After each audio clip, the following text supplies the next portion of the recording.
Hi, everybody. I'm Stuart Hameroff, professor at the U of A, co-chairman of the program, and director of the Center for Consciousness Studies at the University of Arizona. It's my pleasure to welcome you to the 25th annual conference, which are held in even-numbered years in Tucson and odd-numbered years elsewhere around the world. Next year will be in Interlocking, Switzerland, organized by Harold Ottmansbacher, who's here somewhere. And tonight we have a very special opening evening. Usually we start on Tuesday with the plenaries, but this is a special event. I was planning this. I was originally worried that the U of A would be in the final of the basketball tournament. Unfortunately, that turned out not to be the case, and I guess they're playing, but good luck to both teams. So I want to thank a few people. I want to thank you all for being here. And the registrants who drive the conference. I want to thank the Los Ventana Canyon for their wonderful hospitality and this beautiful location.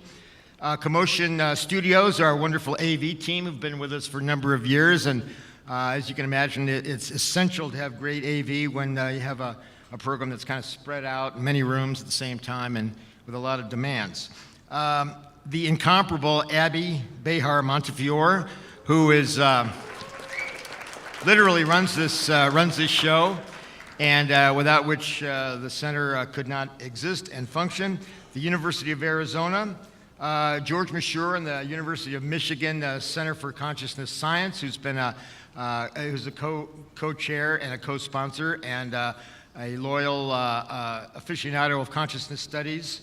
And other sponsors whom we'll mention during the week as we go along, and we'll have some other announcements as we move along. So I want to introduce the session tonight. It's a very special one. We have two very esteemed speakers who have known each other a long time and go back a long way and have been dialoguing with each other over various topics for these many, many years.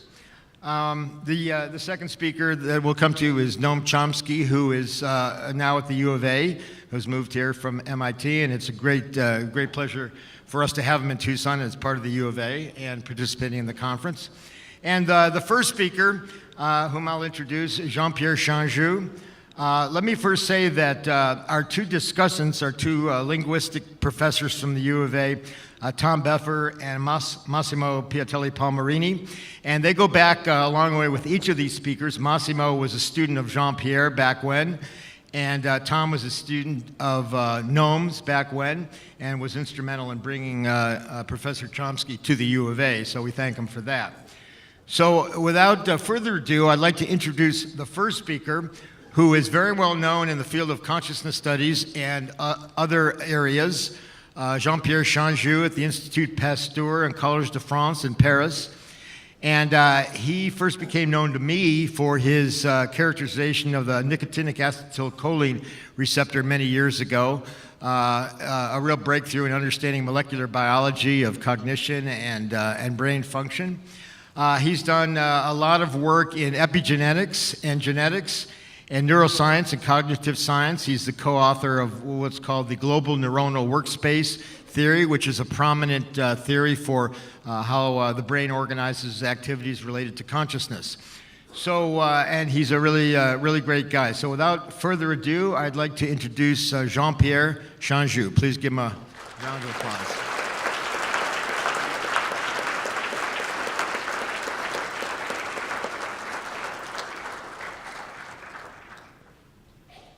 Thank you very much, Stuart, for this invitation. I feel deeply moved to be here.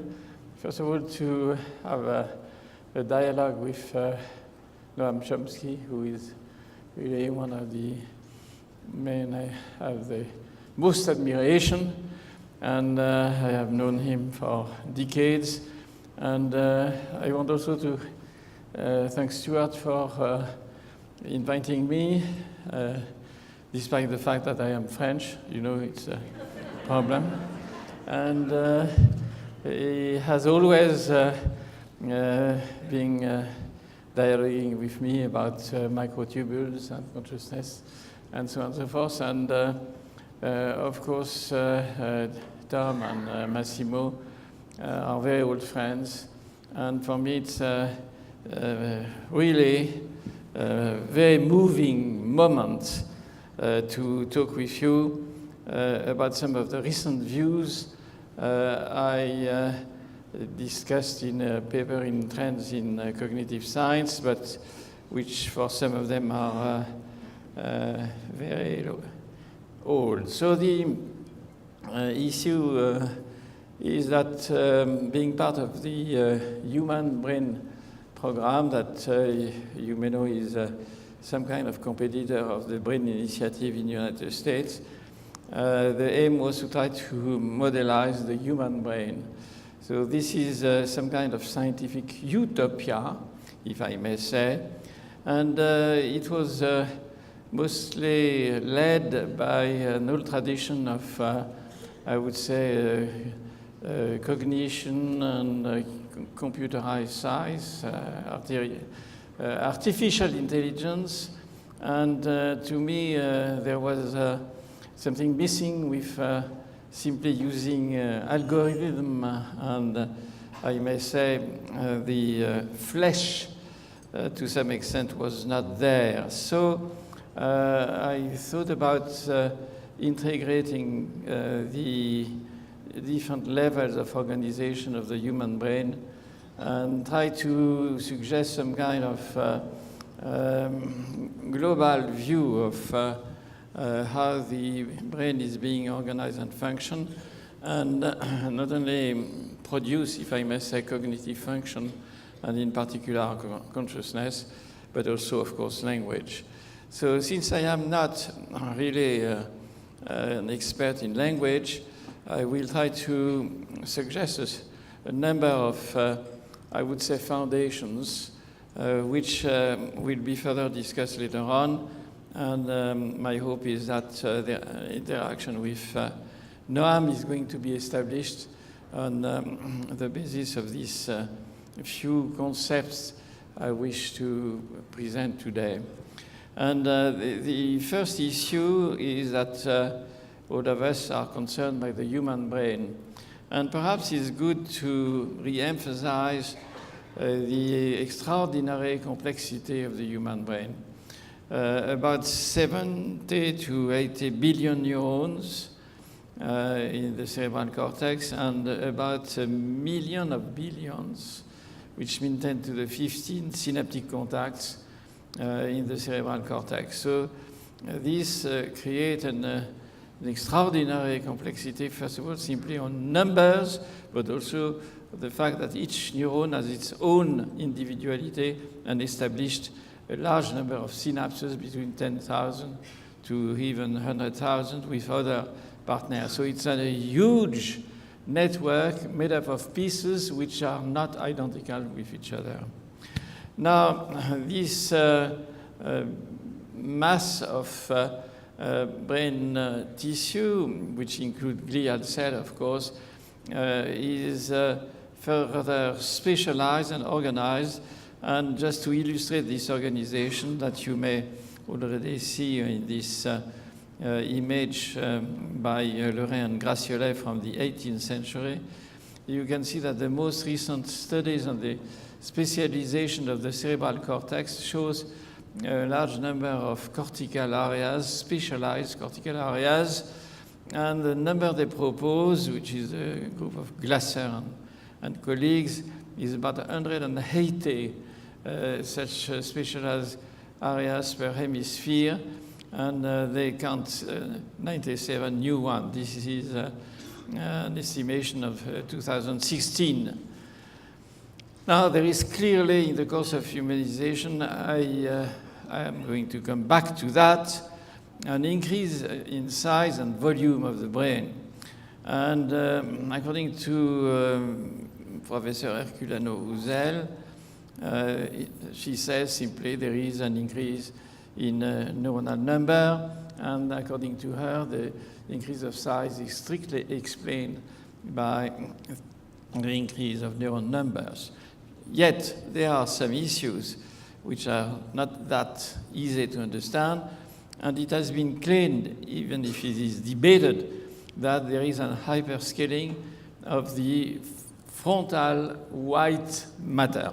I will come back on the issue of white matter during my presentation, but there is something which may be considered as some exception to this apparent simple rule of Herculean. So this is something that we have tried too hard to understand. How can we conceive this extraordinary complexity in number and in organization of the human brain?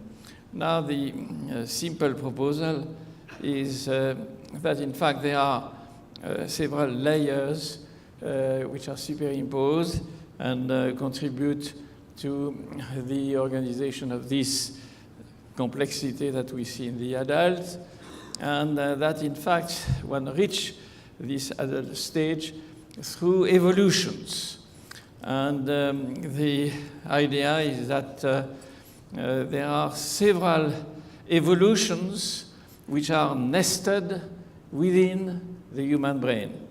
First of all, there is the evolution at the gene level, which takes millions of years, here illustrated from Homo habilis to Homo sapiens, but one could find even earlier ancestors of the human lineage.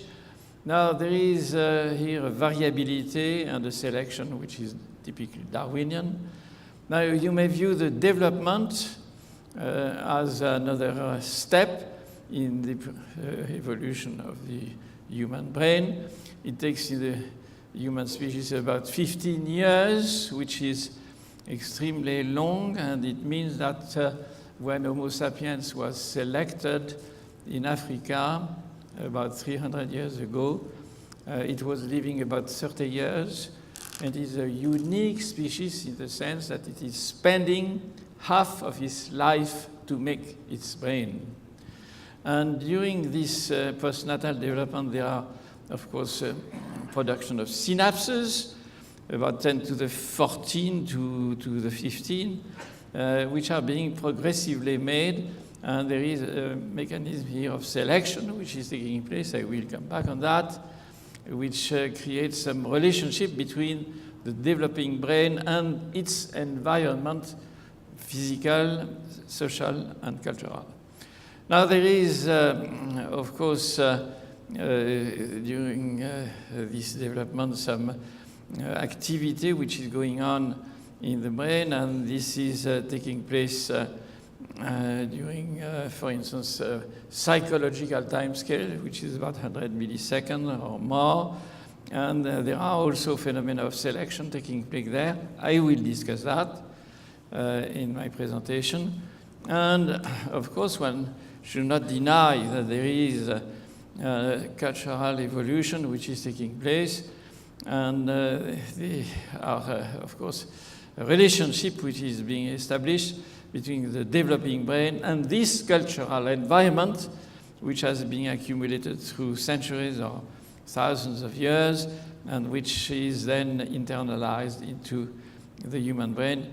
And therefore, we have here a very complex evolution with different time scales, which are all nested into a whole human brain, from the molecular to the network, to the circuit level, to the assembly of neurons, and which have feed-forward and feedback relationships throughout this evolution. And the outcome is, of course, social life and conscious processing, the human brain being also rational as a consequence of this organization. So we have here what I call the physico-chemical system. I know that people are being hurted to hear that our brain is a chemical machine. It is a chemical machine and nothing else. And this chemical machine is highly organized, and I showed some of the elements which contribute to the development of this organization. So it is clear that, according to my view, there is no puppeteer and no mysteries. But there are a lot of unknowns, and our aim as scientists is to progress in the knowledge of the brain and not to fit into mysteries that we never solve. That's not our duty as scientists.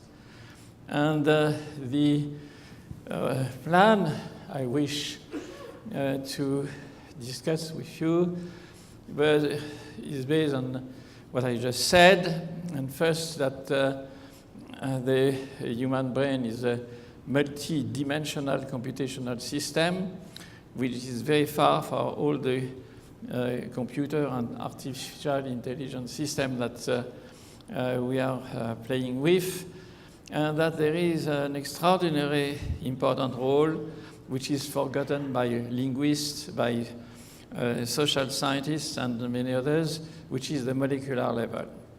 Now, a few people think, why is our brain so slow compared to the computer, which works at the speed of light?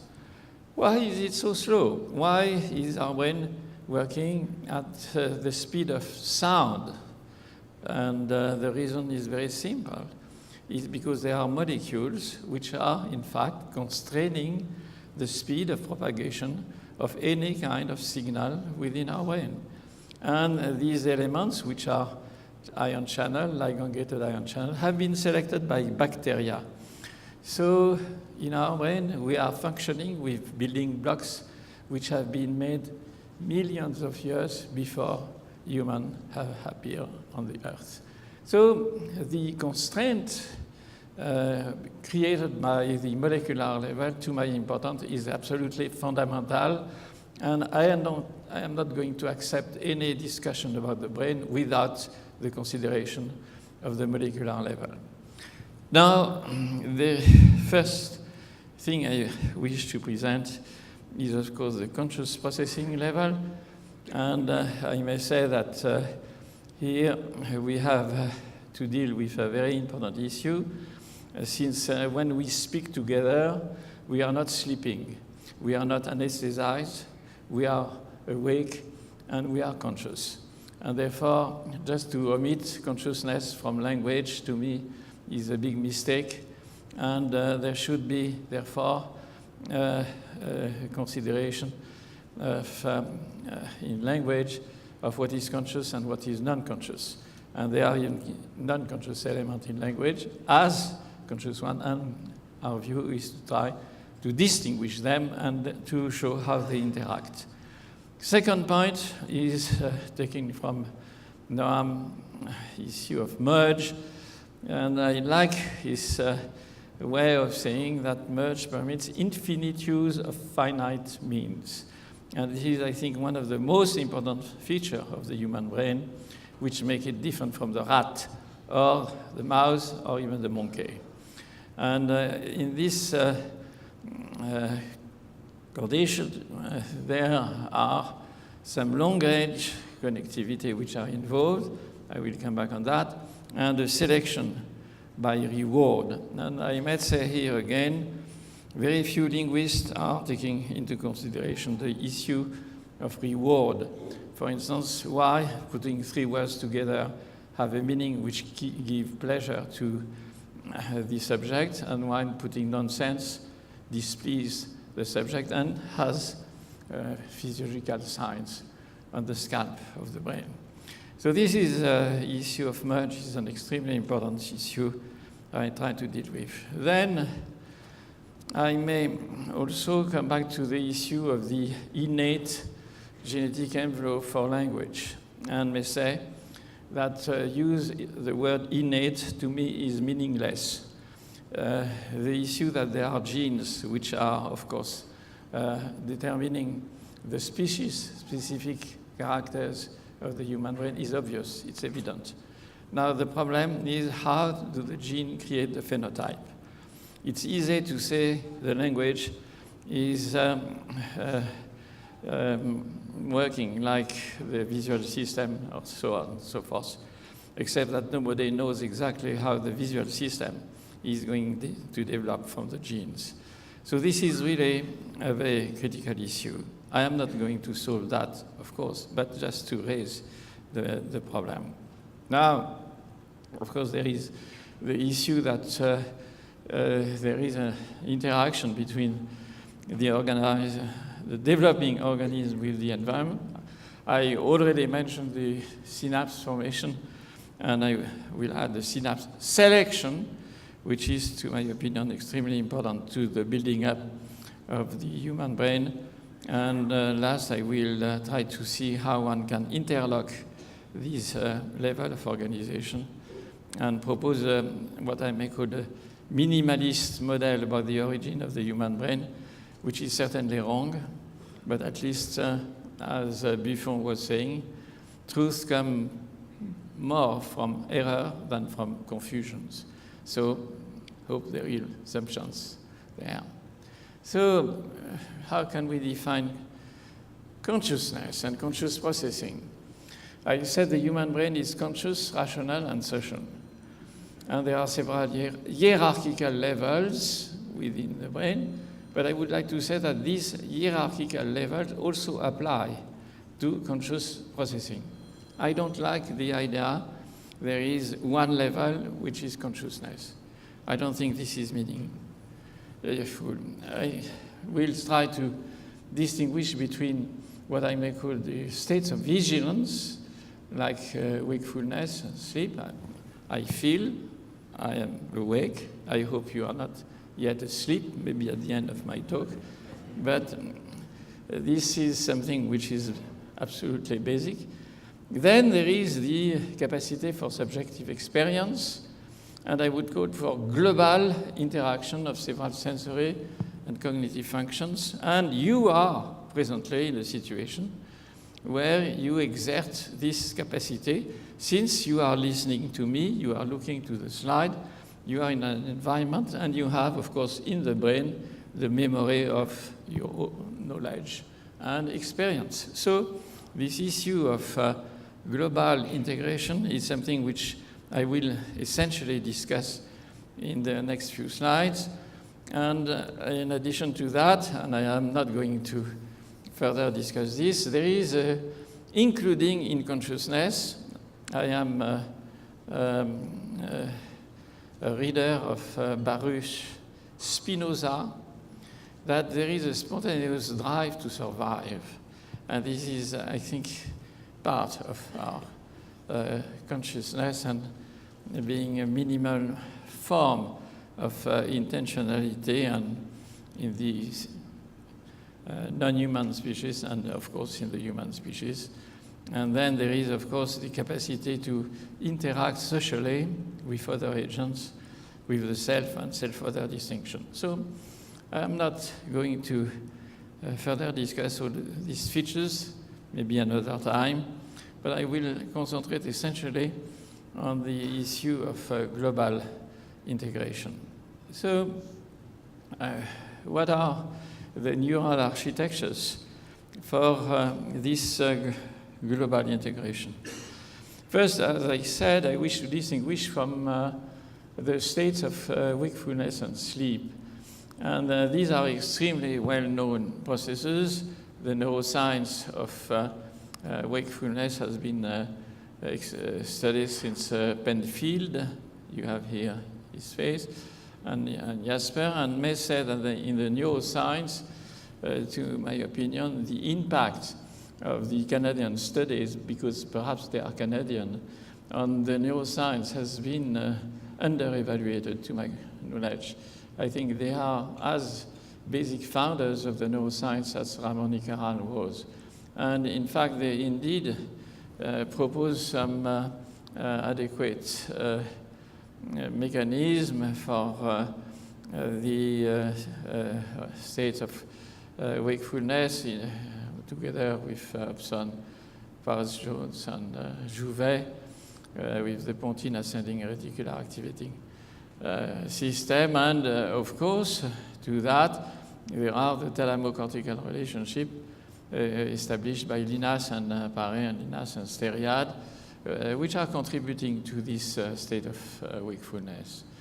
Now, the most interesting aspect I want to stress is exactly that issue of Plen and Jasper, that for them they are architectures which are involved in conscious processing, which is of course against the view of autonomy and others, which don't propose any kind of specific architecture, and that they are separate systems of neurons in the brain which are involved in conscious processing.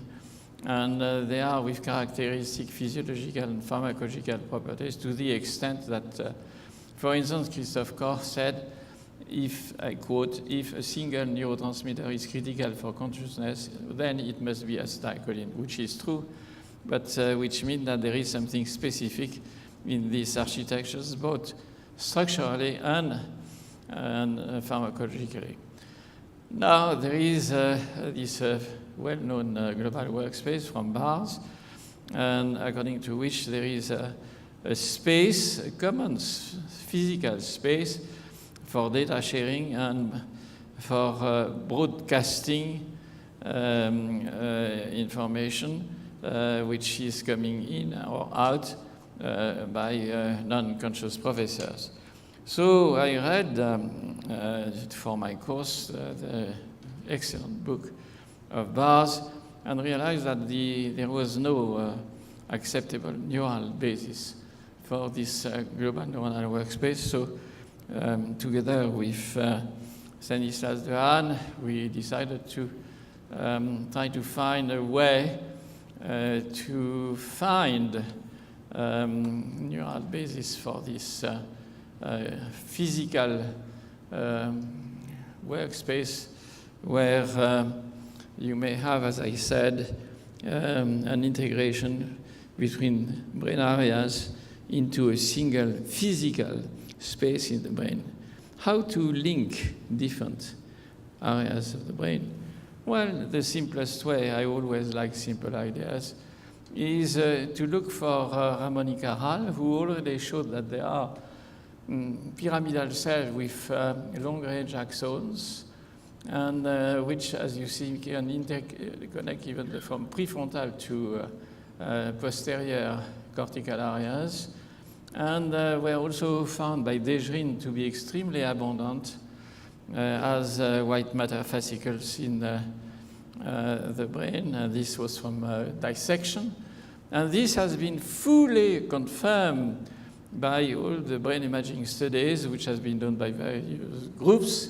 He is from Pugliese from England, and all these studies show that there are indeed extremely important long-range axon fascicles which are myelinated in the human brain, and the von Economo, as early as 1929, showed that these pyramidal cells are located in the fronto-parieto-temporal cingulate areas, and that they are, in fact, making some kind of networks of long-range connectivity, which has been studied in the case of the monkey and clearly established by Patricia Goldman-Rakish, where you see here the prefrontal parieto-temporal cingulate network of long-range connectivity.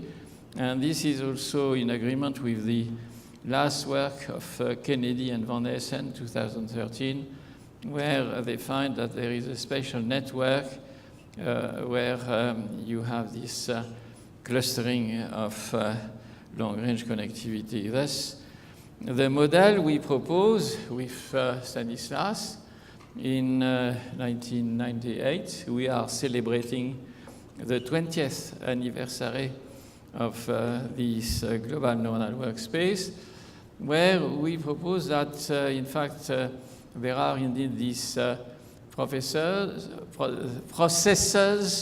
which are modular, encapsulated, and automatic, and therefore non-conscious for instance, sensory, motor, or even evaluation system, and of course, the long-term memory, which is let down in our brain from a genetic and epigenetic kind of study. And then there is, on top of that, linking them together, this global neuronal workspace with the long-range action having this function and creating links, of course, between elements which are taken from the different processors, as you can see here, making some kind of representation within the global neuronal workspace.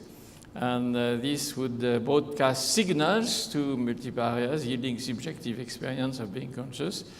And most of all, there is a global availability and reportability and selection of representations through reward. And this is, I think, the key proposal in the paper by, I don't know how to make it work. Click on the one you want. Click on the slide you want. So I put the slide. Okay, thank you very much. So this is minimal neurocomputational. So what's happening here?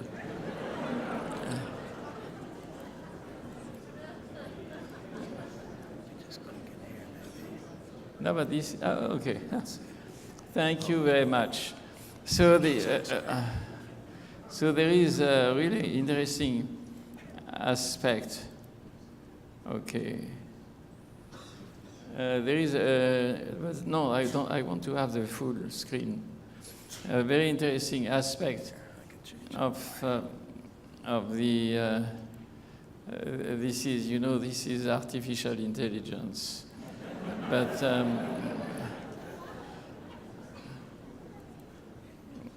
thank you very much.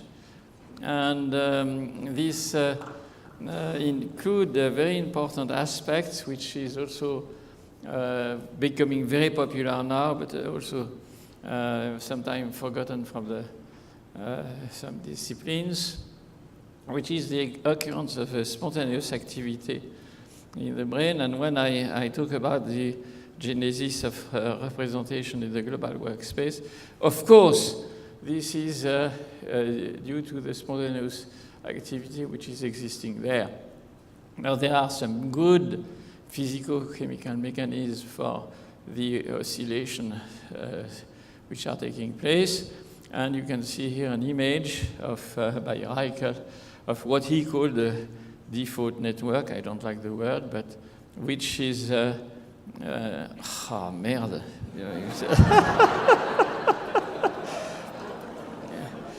Sorry for the French.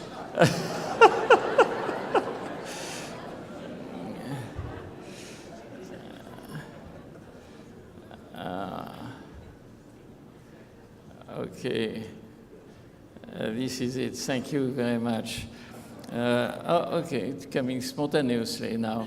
So this, the idea of this spontaneous activity is, of course, extremely important for the genesis of internal representation in the brain.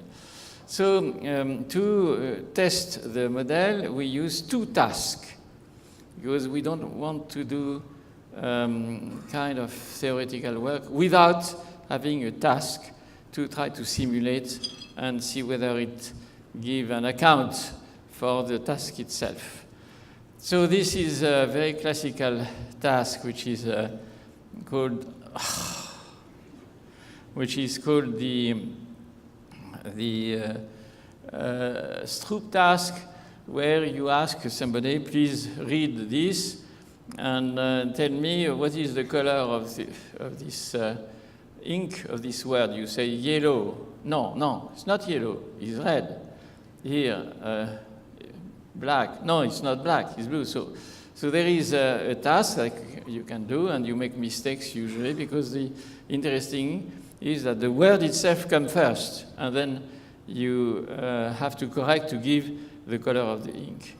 So the idea I want to just illustrate very shortly is that the performance of the task can be explained by simple selection, kind of, meaning by trial and error. And you can see here that here you have one possibility, here another one, and then you have, when you have the right connection, a reward which is stabilizing the relationship between the color blue and the word blue. So this is some kind of selection mechanism. You can read the paper to have the full explanation, which is based on the variability of the spontaneous activity of clusters, some kind of wandering which is taking place here between representation, and then the selection by reward, which is using, for instance, dopaminergic, and have the match not only with the environment, but I like to apply it to linguistics for the meaning of a statement of two words, for instance, whether they mean something or they don't mean anything. So the issue of meaning is a positive reward, a nonsense gives negative reward, and this can be, I think, accounted by this kind of scheme. So there is a combinatorial power here, which is expanded in the global neuronal workspace, because here it's, of course, made with a limited number of representation. And this is giving, to my opinion, the discrete infinity of Noam Chomsky of the representational landscape, having the possibility to link together several items from different territories of the brain. Now, this is just to illustrate quickly the simulation. You have here a search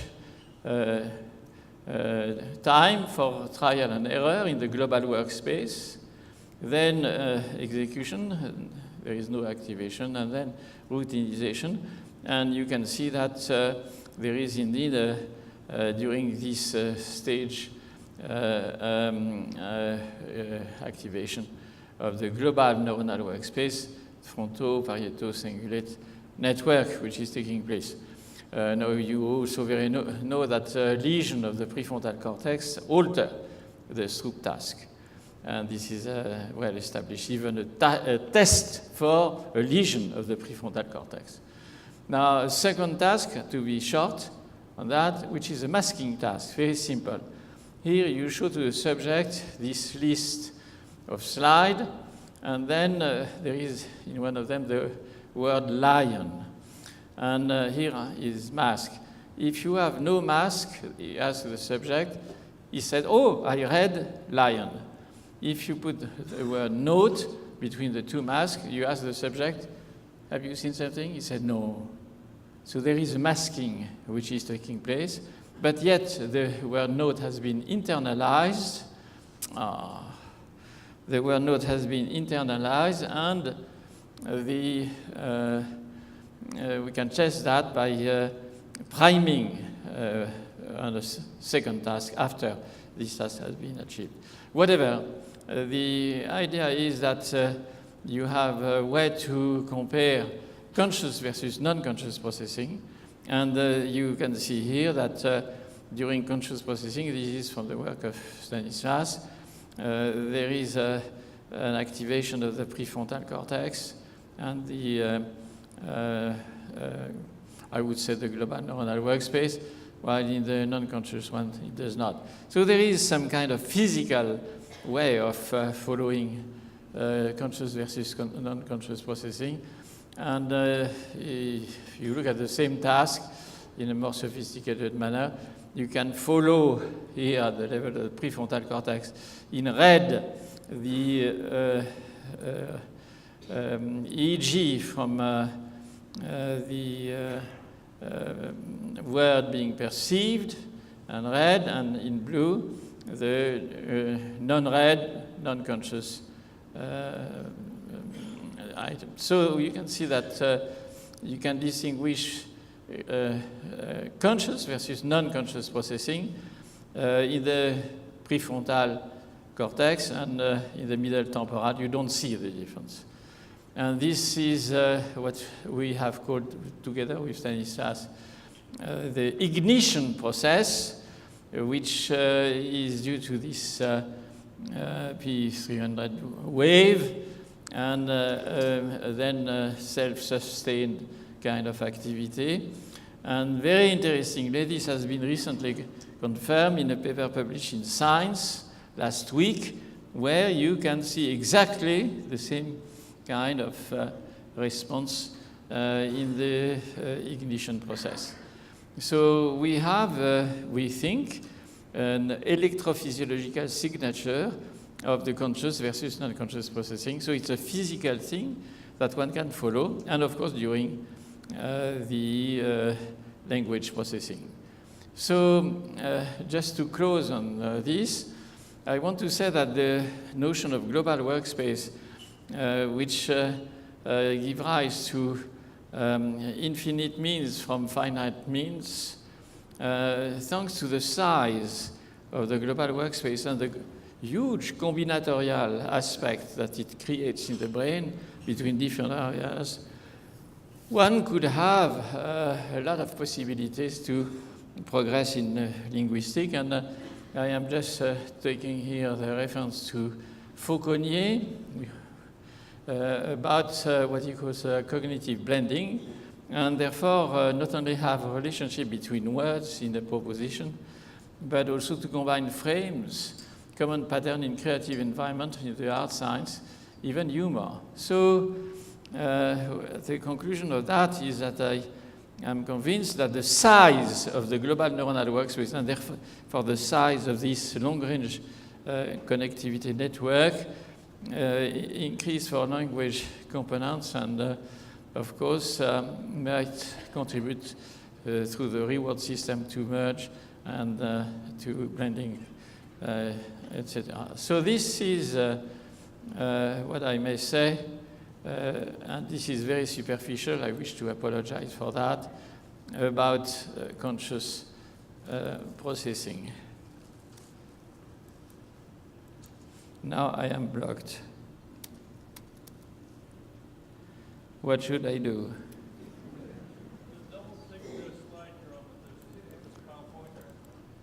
I double click. Ah.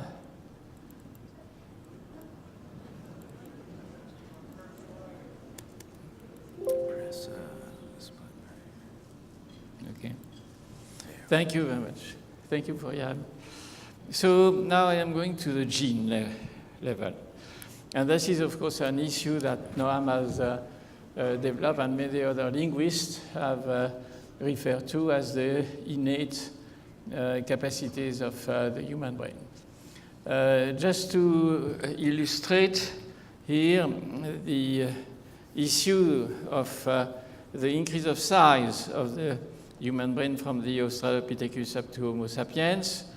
And here I have some difference between Homo sapiens and Homo neanderthalensis.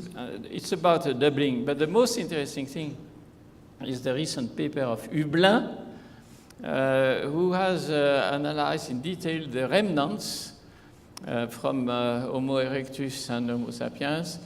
And you can see that there is indeed continuity between erectus and Neanderthal, but surprisingly there are some discontinuities between Neanderthal and Homo sapiens. So there are, if you may say, an apparent gradual trend and discrete events, as Noam wanted to see. But there is, in fact, the combination of both. And at this stage, it's extremely difficult to distinguish what is the crucial step which has been at the origin of the Homo sapiens brain compared to Neanderthal and Erectus. Now, for those who are interested in the innate property of language, I may just show this slide. And this slide is, of course, a very classical one. I published it in Neuronal Man in 30 years ago, raised the issue, and very few people were interested by it. Well, this is an interesting issue. Here you have the relationship with the number of genes and the number of neurons. And when you look at the number of genes in the mouse, about 20, in human, perhaps a little bit less than in the mouse. Here you have 40 million neurons, here you have 100 billion neurons. So there are a few different sequences. And if you look at the actual sequences of the known genomes of the different primates and humans, and this, I had a slide for that, but I removed it. I can show it at the end if you are interested. There is a strictly no evolution of the proteins. And the most conserved one, I should not say strictly, there is some evolution, very minute. And interestingly, the most conserved one, and this is the work of Guillaume Dumas with Thomas Bergeron, is the brain proteins are the most conserved for the whole brain, from the monkey to humans. So there is an astonishing evolutionary parsimony which is existing there, and some distinguished colleagues said, oh, there is the gene for language, there is the gene for mathematics, there is a gene for syntax, there is a gene for peace, why not? I think it's missing, unfortunately, this one.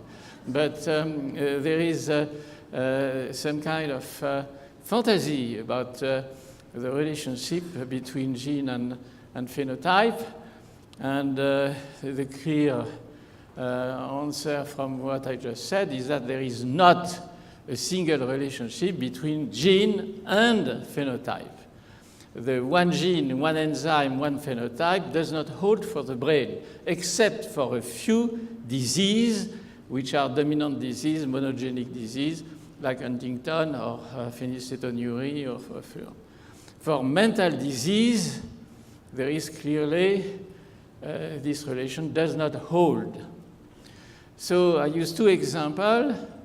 The case of schizophrenia, where there are clearly affected social interaction and conscious access. And in the case of schizophrenia here, there have been up to 108 associated genetic loci. There are many more since this reference. And in the case of autism, there is about 500 predisposition genes. So I think this is something to meditate for all of us. And this is a fact. It's not an interpretation. It's a fact, which is a well-established fact. So there is clearly no simple relationship between gene and brain cognitive phenotype. Forget about the language gene of Pinker, of the syntax genes, and so on and so forth. But what we have to say is that there is a coding at the level of the genome for networks of neurons, and the idea is that there are networks of genes which code for networks of neurons. That's the idea. And that this network of gene interaction from what I call gene assemblies, and this is something I published with Igor Stigelny a few years ago, and I may to say has not been very popular. People don't like this. They prefer to have one gene, one phenotype. It's so easy, it's so simple. It doesn't work. That's it. So we make this proposition, and the idea being that we have to think about networks and no longer about single genes. And the hypothesis I would like to propose before moving to epigenesis is that, in fact, we have gene assemblies. Some of them have been identified in the case of autism, for instance, and I think it's the same with schizophrenia. I'm more familiar with autism. And most of the genes which are concerned are synaptogenesis, synaptic plasticity genes, predisposition genes to autism are, in fact, involved in the building up of the human brain. And the hypothesis I like, which is not mine, is that there are gene assemblies which contribute to rapid evolution and expansion of the human brain, and they are also similar, but at this stage it's not exactly identical. This is something to be further studied, which contribute to autism and schizophrenia.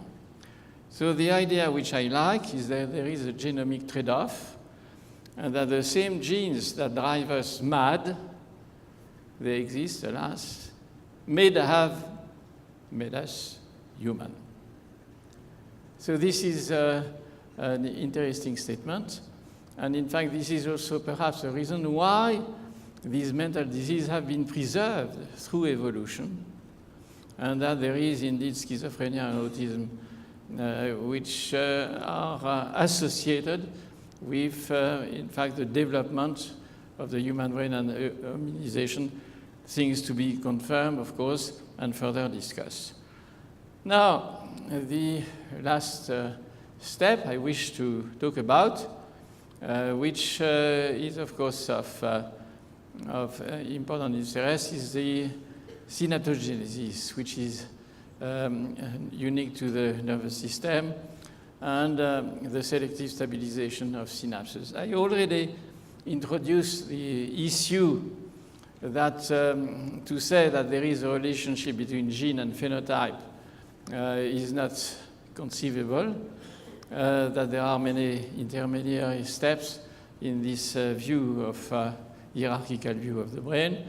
And you have to remember that the newborn brain has a brain weight which is 5 times smaller than the human weight, and that there is, in fact, a critical period where, at some stage during development, there is this selective elimination of synapses and stabilization, which are nested and create synapse selection and elimination. So, as I said, there is a prolonged postnatal development of 15 years, which is taking place, and the association with the acquisition of basic knowledge, the genesis, internalization, and of course, transmission of culture.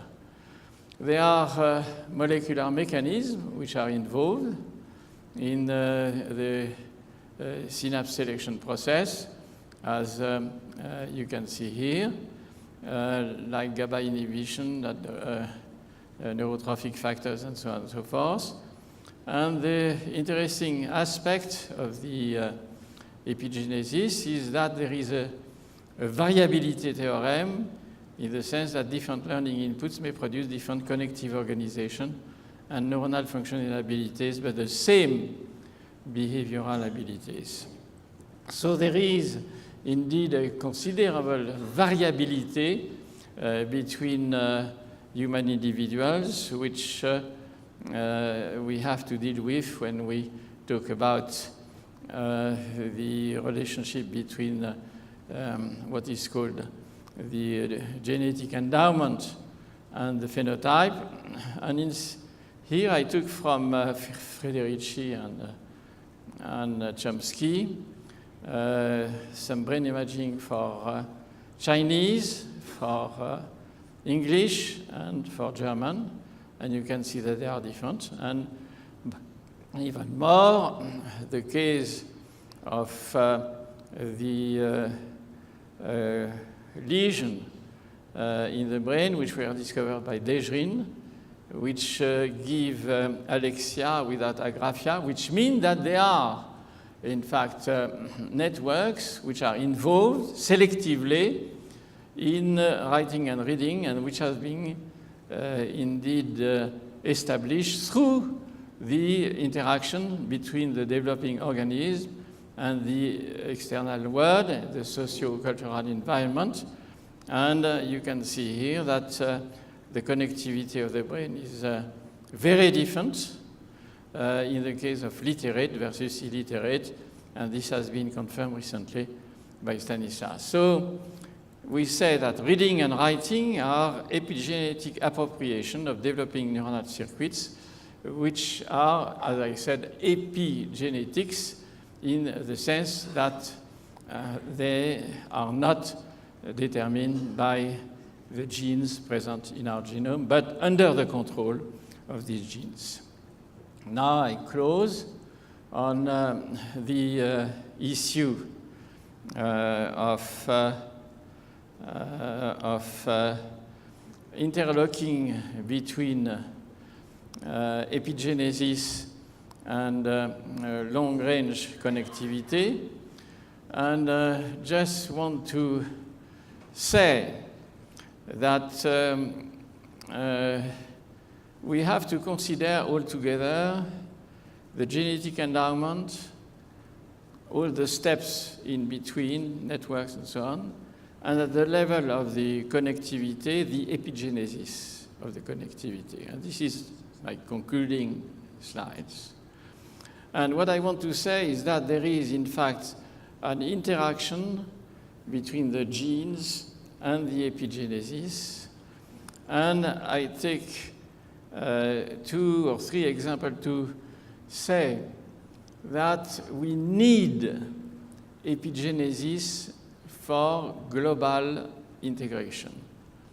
I get one example, which is the perception of the binocular vision.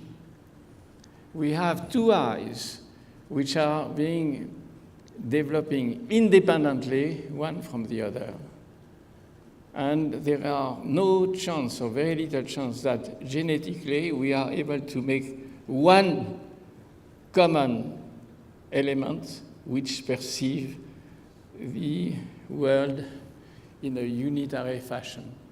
The way to do it is, as Yuval and Wiesel have shown, is to have some epigenesis which tune up the relationship between these building blocks. And the same thing for the global interaction of the workspace, where there is a need for epigenesis to globally integrate in a unique global workspace as we perceive it subjectively, as I perceive it and you perceive it. So there is this relationship, and I close on one slide, which is in the case of autism, there is conclusively from Belmonte and others a lack of long-range connectivity which is taking place, and the case of an altered consciousness, social consciousness in autism is apparently in relation with this. This has been investigated recently by different groups, in particular by Courchaine at UCSD. And here you see the brain of children, and in white you see the tracts which are not different in ASD children, while in blue and red the tracts are different in ASD children. Same thing here with another technique. You see that there are clearly some aspects related to long-range connectivity, which is modified in autism. And therefore, there is a link, according to my view, between the phenotype of the autistic children, which has a limited social consciousness or conscious access, and the fact that there are genes which are in fact ubiquitous genes. And the paradox is that why ubiquitous genes are going to give the same phenotype. My view is that because there is a critical period where the epigenesis is not working well. It's really not. Last point, a minimalist hypothesis about the origin of Homo sapiens brain. And what I propose to you is really very, very simplistic. It is a simple doubling of the number of cortical neurons. twice as much. Now you may say, is it sufficient to give the organization you find in the human brain compared to, let's say, Homo erectus brain? I say yes, because you may have, thanks to the doubling of neuron change of the long-range connectivity, which could be non-linear, and give rise to a global workspace, which through epigenetic alteration is going to modify all the rest of the processes which are under its control, and language in particular. So this would be an extremely simplistic scheme, but it has to be, of course, further documented. It's certainly insufficient, wrong, but at least simplistic. And as the view of Nikki Saint-Phal for her own brain, these are the collaborators. I mentioned Stanislas Dehaene, Thomas Bourgeron, Igor Tsigelny, Guillaume Dumas, and my last slide is this. Thank you very much.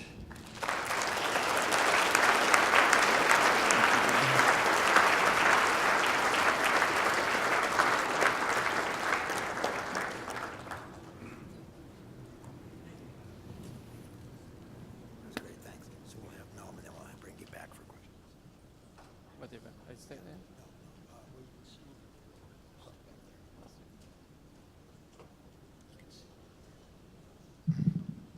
Thank you very much, Jean-Pierre. So we'll have questions and exchanges a little bit later. So we'll proceed with the next speaker. It's a great pleasure for me to introduce Professor Noam Chomsky, who is an historic figure in linguistics and language and cognitive science, and he dabbles in political science commentary, as you might know. I, for one, am very grateful for that. So without further ado, Noam Chomsky. Let's give him a big round of applause.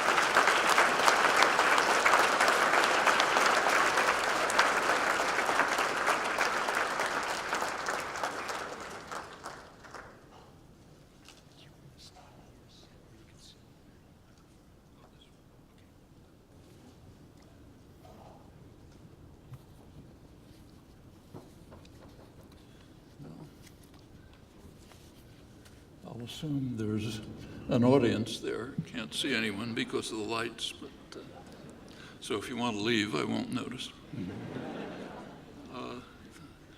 Fundamental problems of the theory of language and mind, some of which still resist deep understanding, were formulated with considerable clarity in the earliest days of the modern scientific revolution in the 17th century. There is, I think, a good deal to be learned from the early insights and the developments that took place afterwards. And I'd like to make a few comments about that as a background for some thoughts about the topic at hand. The earliest scientific revolution was rooted in the recognition that what seems obvious on the surface may in fact be very puzzling, and that invocation of what were called the occult ideas of the neo-scholastics was just covering up mysteries. So it tells us nothing to say that rocks fall and steam rises because they're seeking their natural place, or to say that we perceive a triangle, not to speak of seeing people sitting in a room, because the form of that object passes through the air and implants itself in our brain. Galileo and other great sciences of that era realized that even understanding of even the simplest phenomena of nature would have to be reconstructed from the ground up. And that begins modern science. Some of the most challenging puzzles that they considered had to do with the nature of language and mind. Some of the most significant were formulated quite clearly in the magisterial Port-Royal volumes on logic and grammar. These were composed under the influence of Descartes and Pascal. Though they've been forgotten in the modern era, even by scholarship, but they're well worth attention, these works, and they're quite instructive. So they have a very modern character in important ways, such as the use of Fregean-style concepts of extension and intention, along with underlying abstract structure of language, to provide explanations for curious properties of the vernacular languages. Something was rare at the time, and many of these ideas were not really recovered until quite recently, to be sure, in somewhat different form. Among these insights was recognition of one of the most remarkable properties that distinguish humans from the rest of the animal world. These scientists and scholars expressed their awe and wonder at the fact, I'm now quoting them, at the fact that human language permits us to construct from 25 or 30 sounds an infinite variety of expressions, which, although not having any resemblance in themselves to that which passes through our minds, nevertheless do not fail to reveal all of the secrets of the mind and to make intelligible to others who cannot penetrate into our minds all that we conceive and all the diverse movements of our soul. A challenge that still defines, I think, the core nature of study in language and mind. A few years before this, Galileo had described the alphabet, which reflects these mysterious properties, as surpassing all stupendous inventions for the same reasons.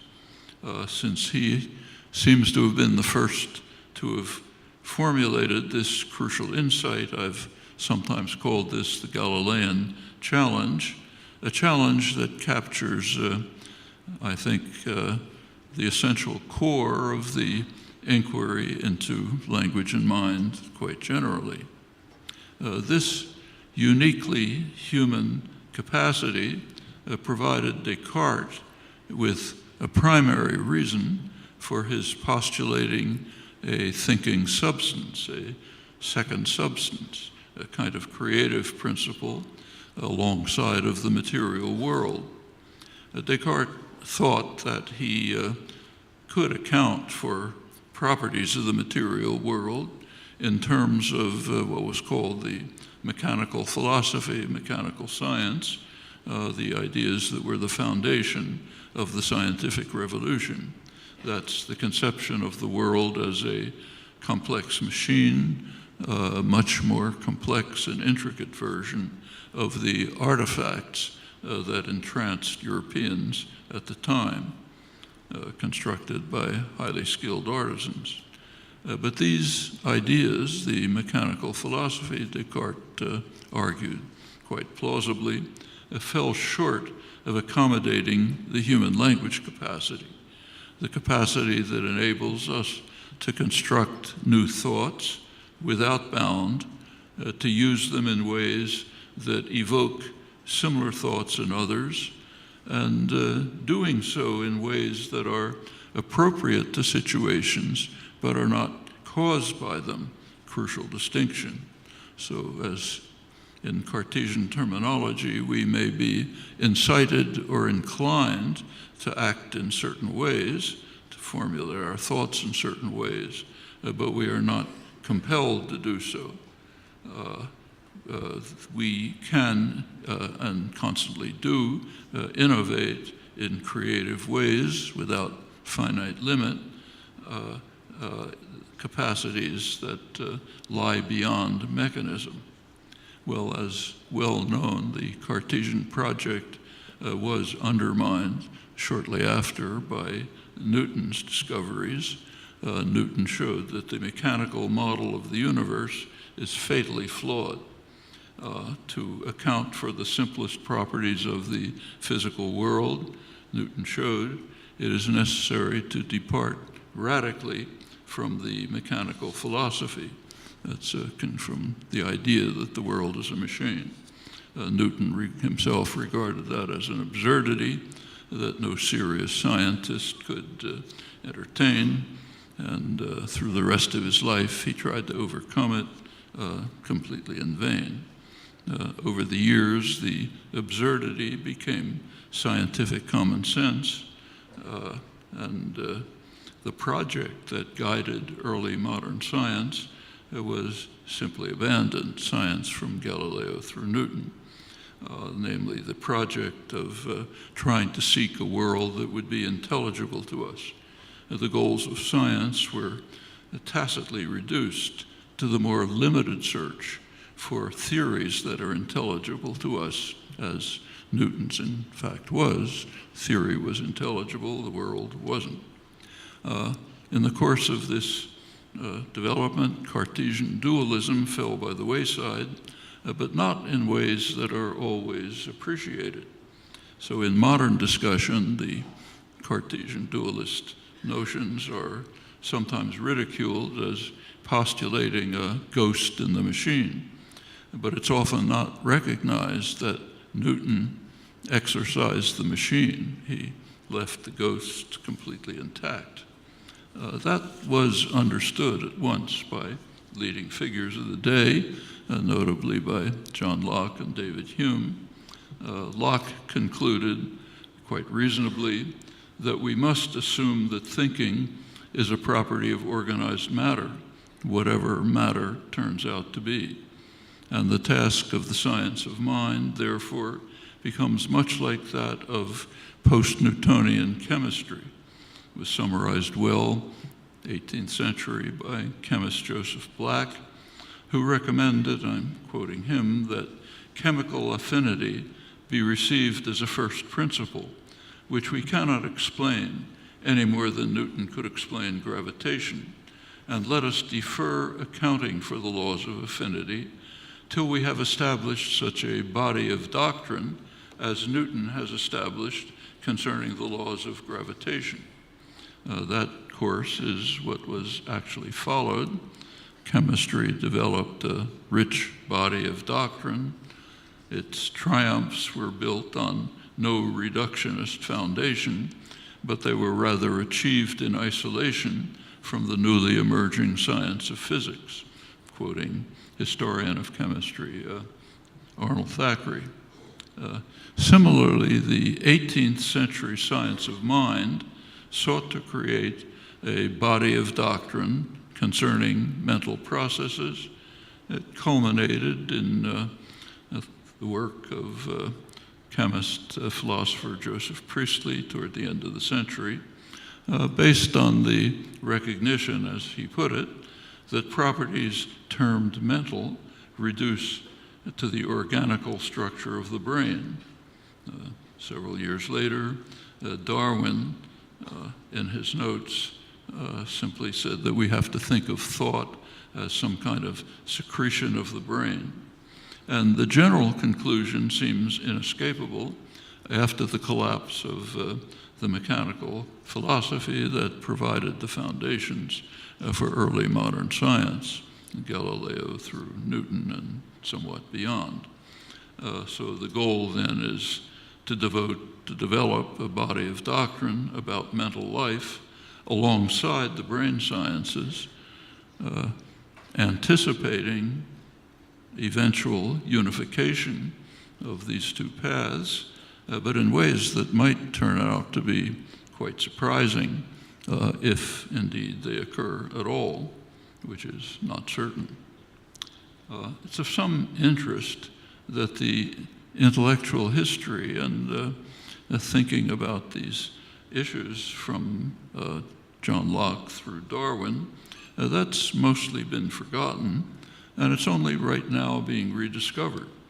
So Francis Crick formulated what he called the astonishing hypothesis that our mental and emotional states are in fact no more than the behavior of a vast assembly of nerve cells and their associated molecules. In the current philosophical literature, this discovery has been described as a radical new idea in the study of mind. And one prominent formulation, the bold assertion that mental phenomena are entirely natural, caused by the neurophysiological activities of the brain. The last decade of the 20th century was called the decade of the brain, extensive studies on the brain. Published a volume at the end that was introduced by neuroscientist Vernon Mountcastle, and he formulated the central conclusion of the studies of the decade of the brain as what he called the thesis of the new biology, that things mental, indeed minds, are emergent properties of brains, though these emergences are produced by principles that we do not yet understand. Reiterating 18th century understanding in virtually the same words. However, the phrase, "we do not yet understand," should strike a note of caution, at least anyone familiar with the modern history of science. So we might recall, for example, Bertrand Russell's observation in 1927 that chemical laws cannot at present be reduced to physical laws. That turned out to be correct. At the time, it led eminent scientists, including Nobel laureates, to regard chemistry as simply a mode of calculation that could predict experimental results, but not real science, because it could not be reduced to physical laws. And soon after Russell wrote those words, it was discovered that his observation was indeed correct, but it was understated. Chemical laws would never be reduced to physical laws, as physics was then understood. Physics was too limited to be unified with chemistry.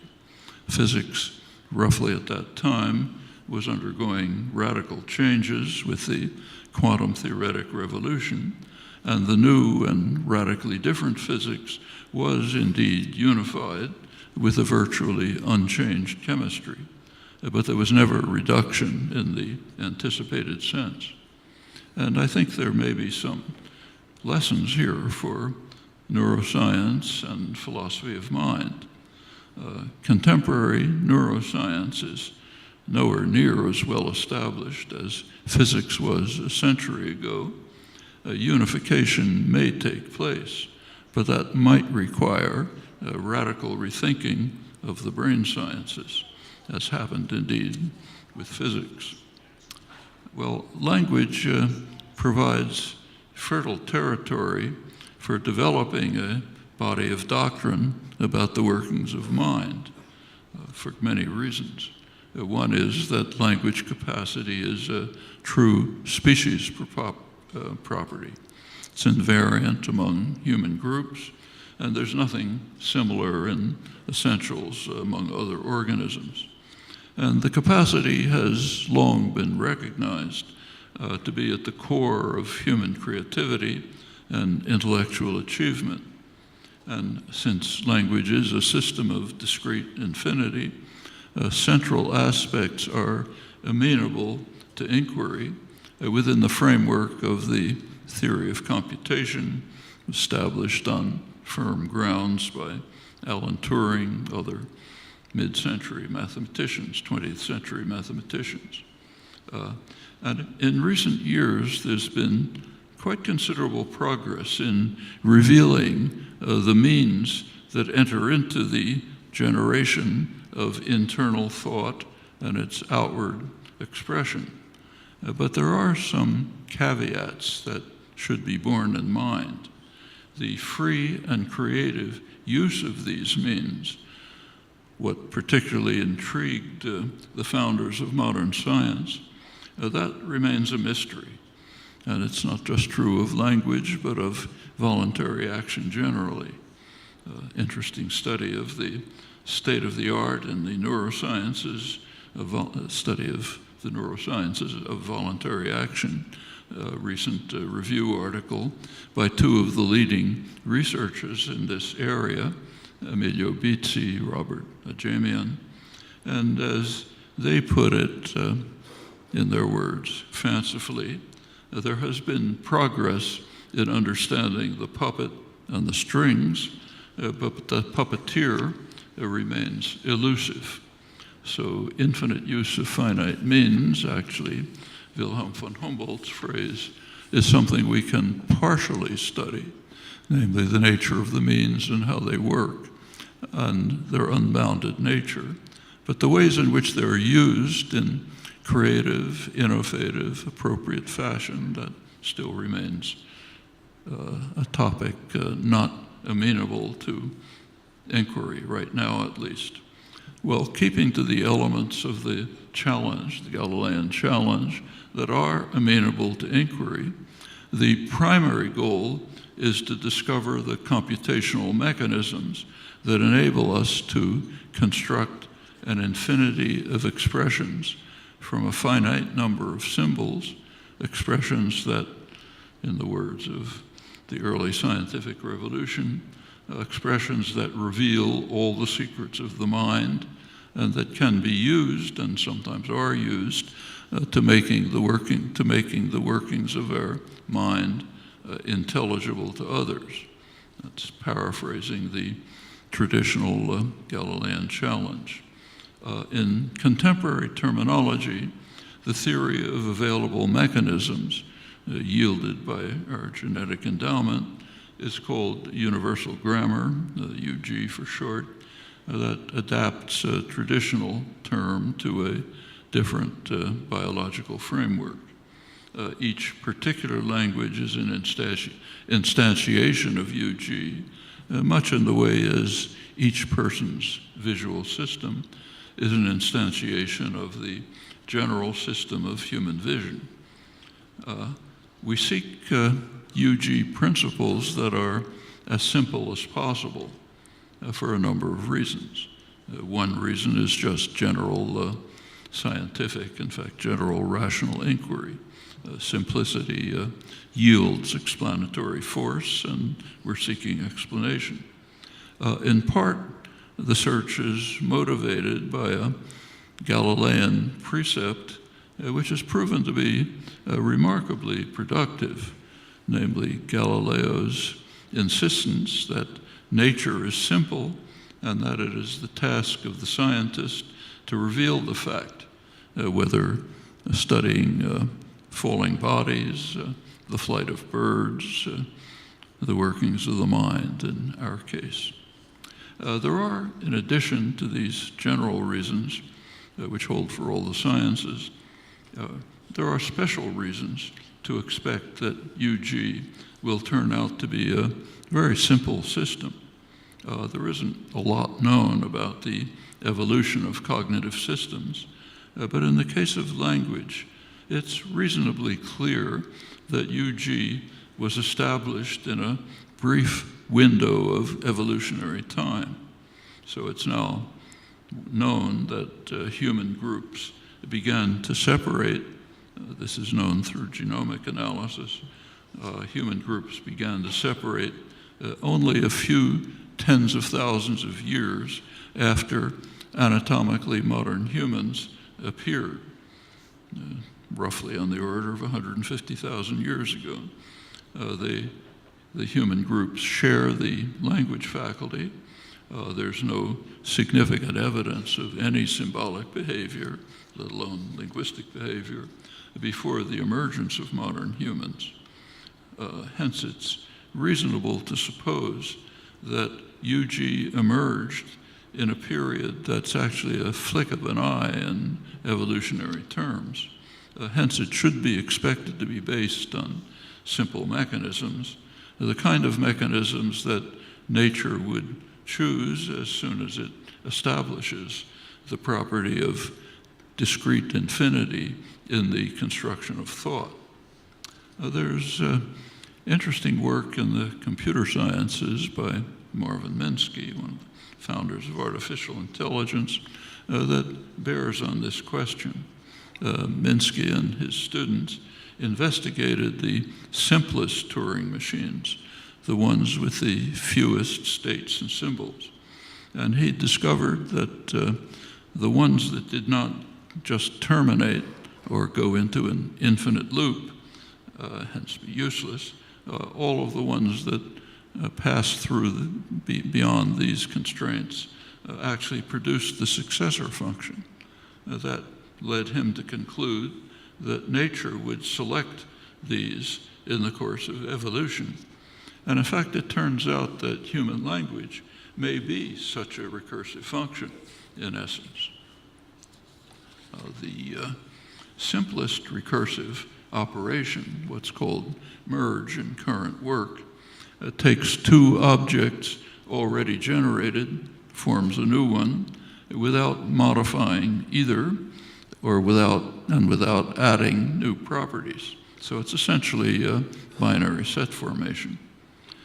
In the simplest case, with a one-word lexicon, a language with one word, this process does yield the successor function.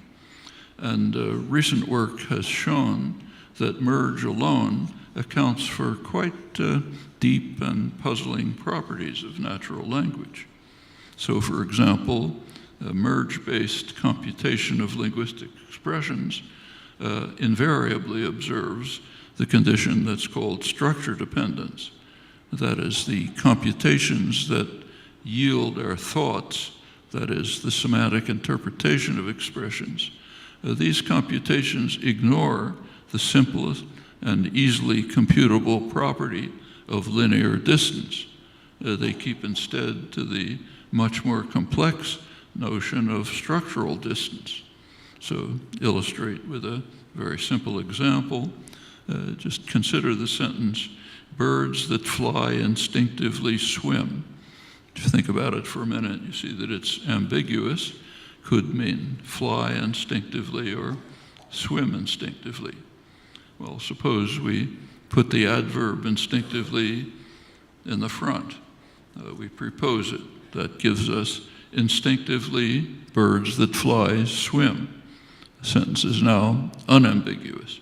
It means instinctively swim, not instinctively fly, which is kind of puzzling because it means that the adverb instinctively ignores the linearly closest element, namely fly, and it chooses the structurally closest one, linearly more remote one, namely swim.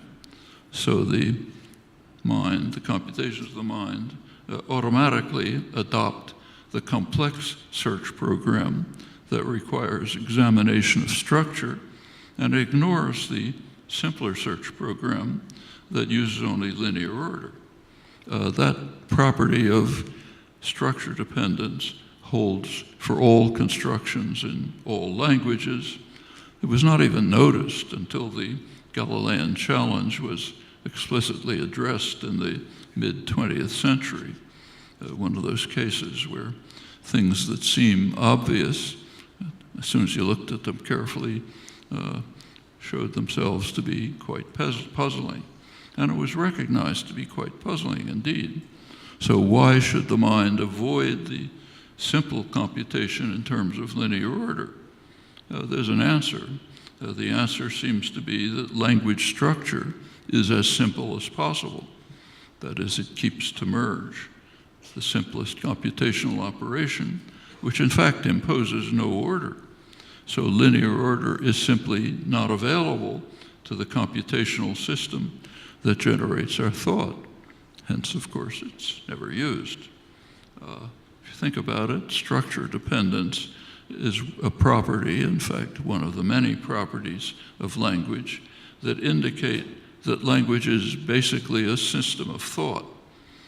externalization to one or another sensory modality is an ancillary process, not strictly part of language, but it's rather an amalgam of two distinct systems. One of them is the internal language, generating a system of thought. The other are sensory motor systems, which existed hundreds of thousands of years before language emerged. There's no connection between them. So there is a certain sense, which is perhaps a little paradoxical, in which the millennia of fruitful research into language have not been about language at all. Rather, they've been about a complex amalgam of language with systems that have no relation to language. The way it comes out of our mouths or expressed in sign. So it's not surprisingly then that externalization turns out to be the locus of the apparent complexity, variety, and easy mutability of language. There is, in this case, some interesting evidence from the brain sciences supporting the principle of structure dependence. Andrea Moro may discuss that here. I won't say much about it. But in brief, Moro and his associates found that invented languages that conform to structure dependence evoke activity, neural activity, in the normal language areas of the brain, while invented languages that violate this principle, that keep to the simpler operation of linear distance, those invented inspection when subjects try to acquire these invented languages, that evokes diffuse activity in the brain, not in the language area. That indicates that the subjects are treating them as puzzles and not as language. And there's some psycholinguistic evidence which leads to conforming results. Well, another consequence of relying on the simplest computation, namely merge, another consequence is that languages should be expected to have a property called displacement, which is quite ubiquitous. Phrases are heard in one position, but they're interpreted both where they're heard and somewhere else, namely in a position where nothing is heard. So take the simple sentence, which book did you read? What it means is, for which book X you read the book X. You're interpreting which book in two positions, one where it's pronounced, one where there's nothing. How do you get displacement? Displacement results when a syntactic object is merged with one of its parts. That's a free option. And since merge is optimal, neither of the two merged elements is changed and no further structure is imposed. So accordingly, in the preceding example, which book did you read? The expression that reaches the mental system, the system of somatic interpretation, that expression is actually which book you read which book, which yields the interpretation directly. However, what reaches the ear deletes the lower copy. It does that for quite general reasons of computational efficiency that are presumably just natural laws independent of language. So I'll just take one more, slightly more complex example. Consider the sentence, the men expect the boys to like each other. What it means is that the boys are expected to like each other, not the men. That reflects a general property of referential dependence. The dependent element, so-called anaphor, each other in this case, the dependent element seeks the closest possible antecedent, where closest means structurally closest, by the principle of structure dependence. Well, a problem seems to arise if you change the example slightly to this. So consider, which girls do the boys expect to like each other? What it means is that the girls are going to like each other, not the boys, although the boys is the closest antecedent. So which girls do the boys expect to like each other? The solution to the puzzle comes from the universal property of displacement with erasure, consequence of merge. What reaches the mind, but not the ear, is in the expression, which girls, is actually the expression, which girls do they expect which girls to like each other? And that yields the correct interpretation instantly with the closest antecedent. Well, as expressions become more complex, many subtle semantic properties are immediately explained by that simple fact. Displacement yields processing difficulties. These can be quite severe when you go beyond the simplest expressions. In fact, these so-called filler gap problems are among the most difficult hurdles for automatic language processing systems. In the case just discussed, and in fact everywhere, language design adheres to computational efficiency in generating thought, and it disregards the problem of communicative efficiency. And that property turns out to be quite general, holds in every known case of conflict between the two. And that's another contribution to the mounting evidence that language is a system that generates thoughts. Sometimes they're externalized to the sensory motor apparatus, used for some purpose, sometimes communication. And in general, the common idea that the so-called essential function of language is communication, and that it evolved as a means of communication, perhaps with some continuity with animal systems, that idea appears to be groundless. Well, these properties are ubiquitous in language, and indeed they are quite curious. So one would never build displacement erasure into an invented symbolic system. An avoidance of linear order seems on the surface to violate the quest for simplicity. And when they were first noticed, again with the initial steps to address Galileo, the Galilean challenge, they were considered to be a strange anomaly, strange imperfection of language. In fact, we now understand that they follow from the null hypothesis, the hypothesis that language is optimally designed, but designed as a system of thought. Ancillary usage may be communication, but it's not central to language. Well, examples of the kind that I just discussed, which again are ubiquitous, they illustrate another intriguing property of mental computation. The processes and the internal representations that immediately yield our thoughts are unconscious and in fact inaccessible to consciousness, even though they interweave inextricably with others that are sometimes accessible to conscious awareness. And actually, somewhat similar conclusions hold for the ancillary operations of externalization, though less dramatically in that case. These issues, the issues that arise here, are not matters of timing, as in the famous Libet paradigm that you may know, or in backward causality of mental construction of percepts. That's phenomena that Tom Bever has explained in depth. It's different here.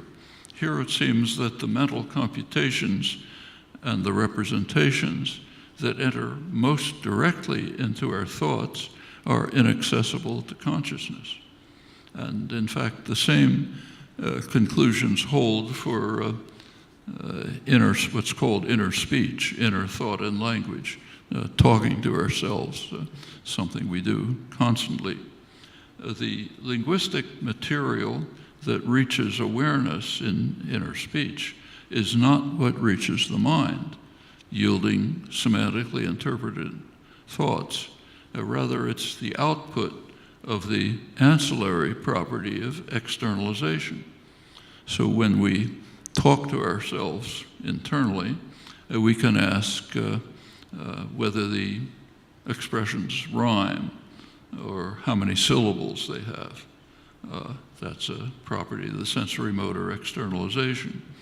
And these inner thoughts certainly do not have such elements as the missing copies that are essential for understanding language and for constructing thoughts. All of this and much more like it suggests that a good part of our thinking in language, in fact the core of it, may be inaccessible to consciousness, only reaching awareness in bits and pieces under specific circumstances.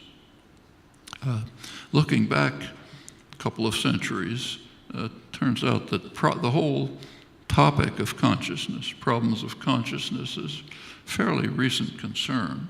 It entered philosophical thought seriously pretty much in the 18th century, slightly a little before. And it was understood at the time, consciousness was understood as a way of, I'm quoting now, a way of relating to one's own mental states. That was the core problem of consciousness, quoting the major scholarly study of the topic by Hugo Thiel.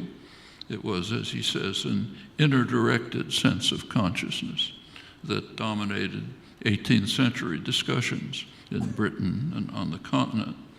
And in fact, earlier with Descartes, whose same was true, his concerns, when you read the Meditations, focused on immediate awareness of our own thinking activity.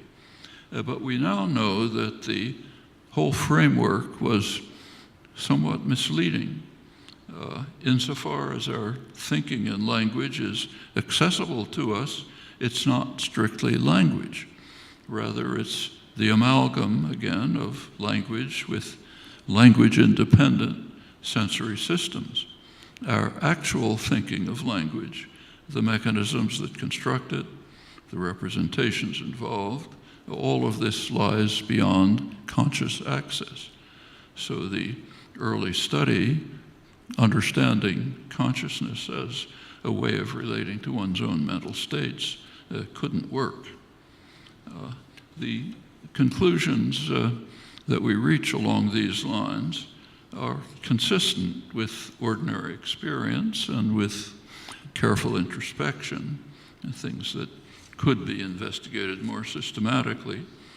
So if you think about it, even when you face complex circumstances, one instantaneously produces well-formed and often quite intricate utterances, and somehow we're confident in advance that these are going to converge properly. They're going to satisfy linguistic principles. And we even have some vague sense of how they're going to end. And exactly the same is true of inner speech, if you think about it. And what that suggests is that very rapid computation is taking place unconsciously beyond conscious access.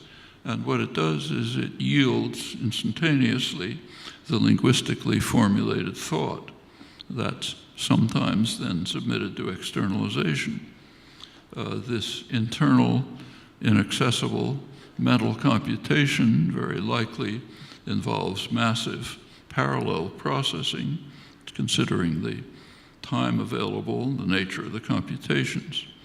And from all of this internal computation, what reaches awareness is typically fragments, which are sometimes the occasion for externalizing in inner speech or sometimes overt expression. So quite generally, to sum up, the phenomenology of consciousness, that is, the body of doctrine that we hope to relate somehow to the developing brain sciences, that phenomenology cannot fail to consider the intimate interaction of what reaches consciousness, typically mere fragments, and the internal computations and representations that lie beyond conscious access, but that yield directly and immediately our thoughts, those thoughts that take linguistic form, thus beginning to address crucial elements of the Galilean challenge posed at the origins of modern science. Thanks.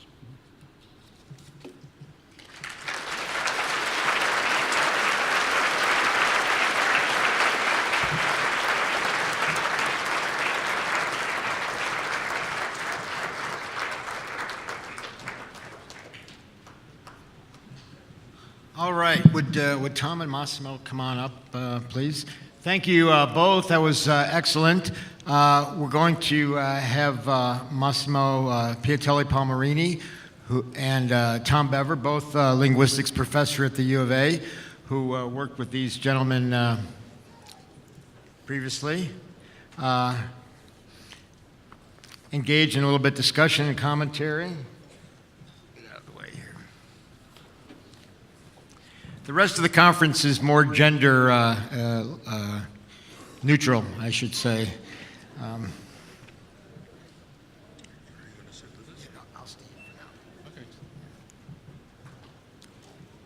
then we'll have opportunity for some audience participation, but I think perhaps to start, Massimo, if you could either comment or ask some questions of Jean-Pierre, your former mentor, and then we'll have Tom engage with Noam. Well, a topic that you have evoked and that Noam has evoked in a different way, so I would like to challenge you both to discuss this, is the puppeteer. Because you say there is no such thing as the puppeteer. And Noam, you know, in the wake of Emilio Bizzi, says, yes, there is, you know, is a mystery. We know the puppets and we know the strings, we don't know the puppeteer. Acting a little bit provocatively, I would like from each one of you your thoughts on the puppeteer, pro or con. I did not use this concept because I don't think we need it. And that's the first reason, and I will document that. And the second, as scientists, we should propose hypotheses that we can test and at least have a physical basis of it and try to see whether it exists or not. Now, for the need, I don't think the way I am looking at the brain long ago, this was at the time of neuronal man, long before Francis Crick, I'm sorry to say, long before, is that in the case of our brain, our duty is to try to find explanations which are based on the element we have in hands. The elements we have in hands are the molecules, the cells, the circuits, and the way they are organized. Now, it is clear that since the past decades, our knowledge has progressed considerably, and that, for instance, I just want to give one example. In the case of the prefrontal cortex, L'Hermite in France and Luria also have found that if you have lesions of the prefrontal cortex or of whatever alteration of the properties of the prefrontal cortex, then the subject is not able to follow a line of behavior. This is called the utilization behavior. When you put to a patient with a frontal lesion objects or any kind of situation, he's immediately using them. So if I was with a prefrontal cortex, I would use the water and drink it. I would, if you give me a bed, I will go into the bed, and so on and so forth. So this kind of utilization behavior has been very well demonstrated. So I would say that the subject is unable to drive himself or herself to an organized behavior and to follow the lines of what he wants to do or try to do. So I would say that the pupeter is lost. We have no longer pupeter in it. So if there is any pupeter, it would be the prefrontal cortex. So I don't see why I should need to use any kind of word except the scientific word. And this is the way we are at that stage. Our system is a self-organizing system. This has been emphasized by Henri Atlan, by many other thinkers for many, many years. And we don't need anybody else from the outside to tell us what we have to do. We decide ourselves what we plan to do in the future from our own information, from our spontaneous activity, which we organize itself, from what you may have said at the end, emerge from their non-conscious behavior as a function of the relationship with the environment. So I don't see why. It's like the homunculus, like the other kind of fantasy which have been proposed for things which we don't know yet fully. So instead of creating concepts which, to my opinion, are fantasies, the best would be say, we don't see that, we don't know that.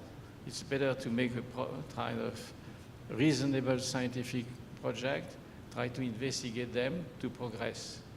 And my philosophy is that everything is material in our brain, organism, and so on and so forth, which is good for developing drugs, because I may say that if our brain was not made of molecules, and if molecules were not taking a very critical place in our behavior, first of all, as I said at the beginning, we would not think in the 100 millisecond time scale. This is due to the property of our molecules.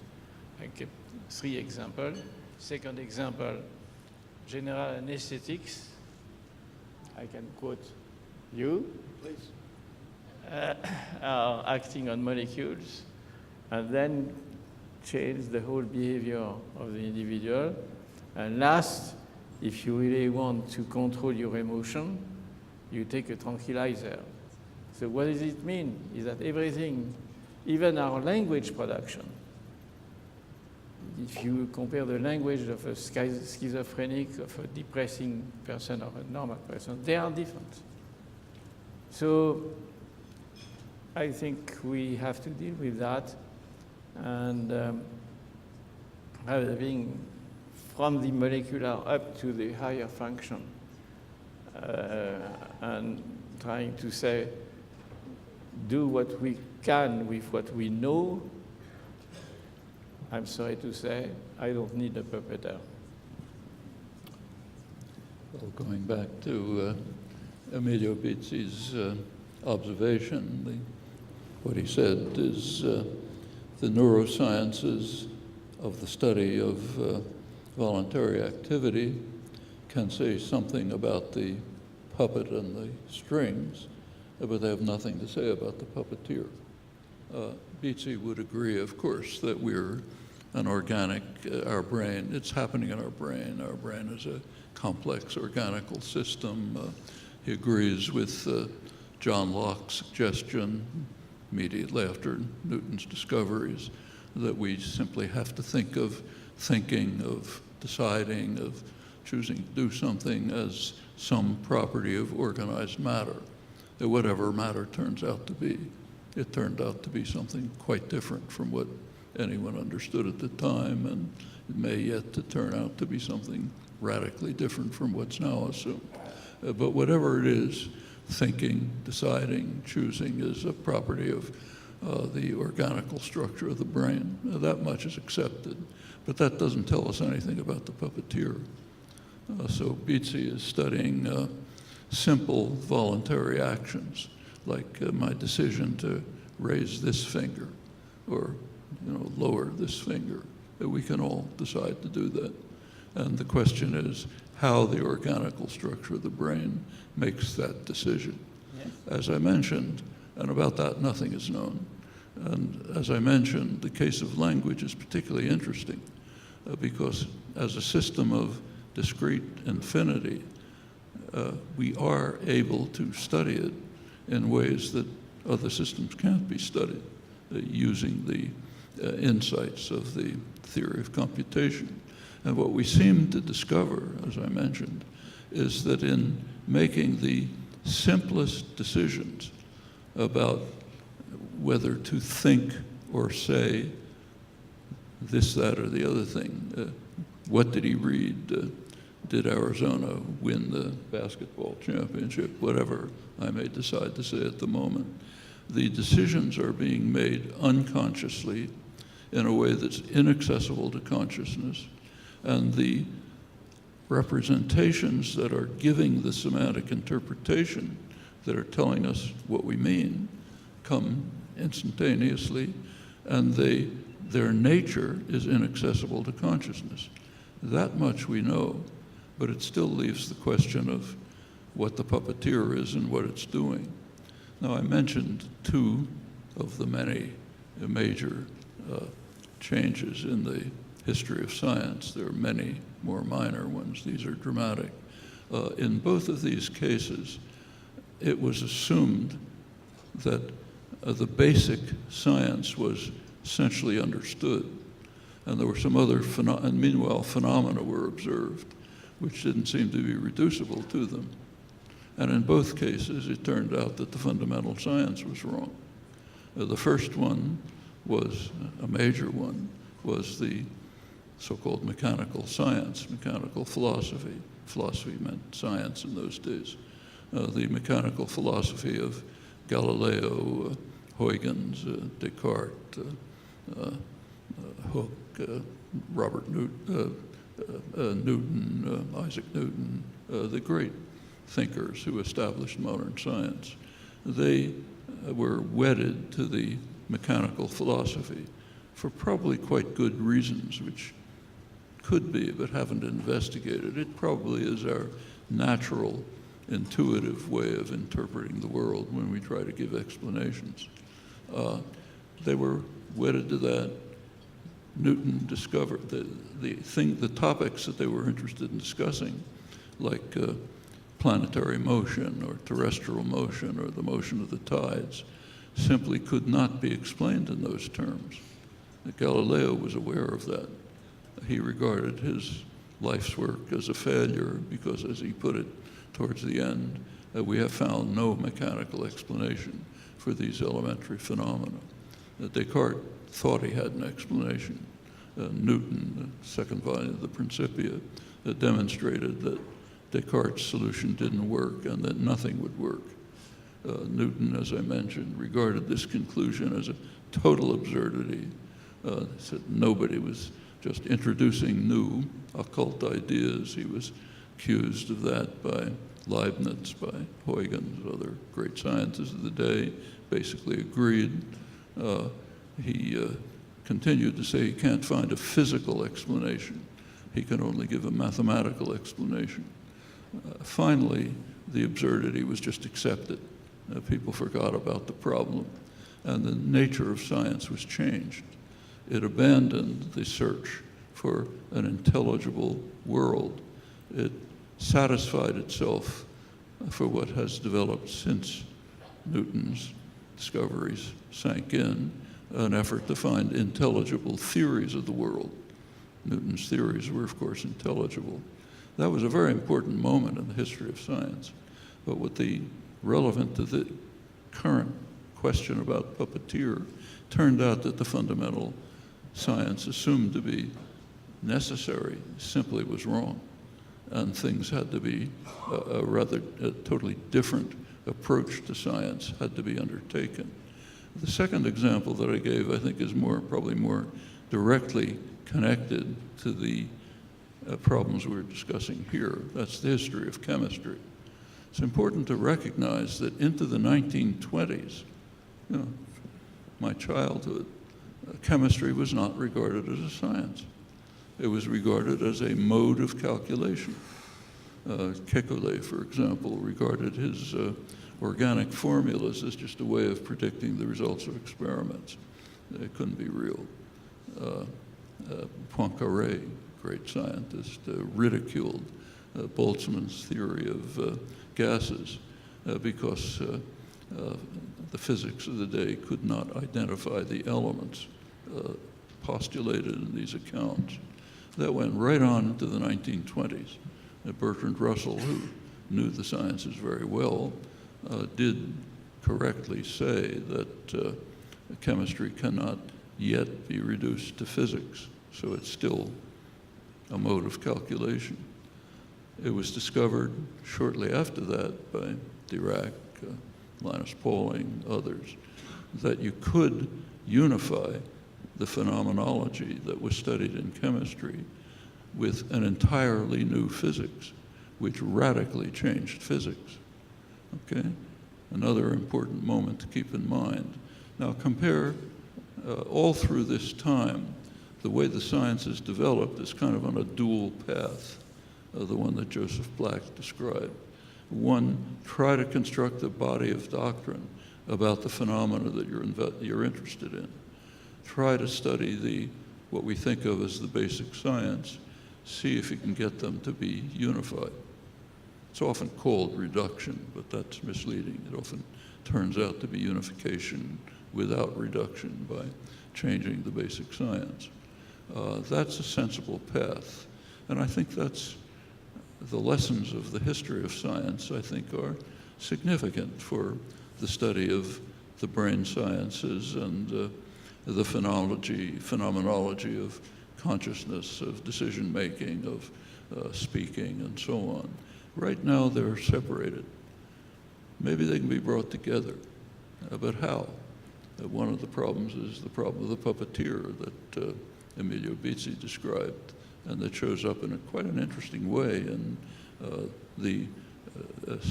in ordinary thinking to ourselves and speaking in the manner that I described, the little we know about it. How are these things going to be unified? Will we find an explanation for the phenomena of our mental lives in terms of the brain sciences of today? We can't be confident of that. The history of science tells us consistently that it was wrong to be confident of that. There are other paths of unification. We don't know what they're going to be. So I think my feeling is Bizzi is correct to pose this as a significant problem that has to be addressed, not to be and can't be put aside simply by invoking what basically has been accepted since John Locke, that whatever's going on in the mind is somehow a property of the organical structure of the brain. Didn't Kekulé come up with the structure of benzene in a dream? I may say a few, I'm sorry. I was asking Noam, maybe you can't hear. Didn't Kekulé come up with the structure of benzene in a dream, the basis of organic chemistry? Maybe you can't hear me. No, but I would like to say something about what you mentioned. I am a fan of the history of science, but all this analogy And the analogies that one uses in the history of science are not necessarily useful for those we are now in the present day with neuroscience. Newton is okay. The evolution since the Enlightenment and the way we look at the brain is, of course, interesting. But to me, the experimental evidence are much stronger than the reference to the history.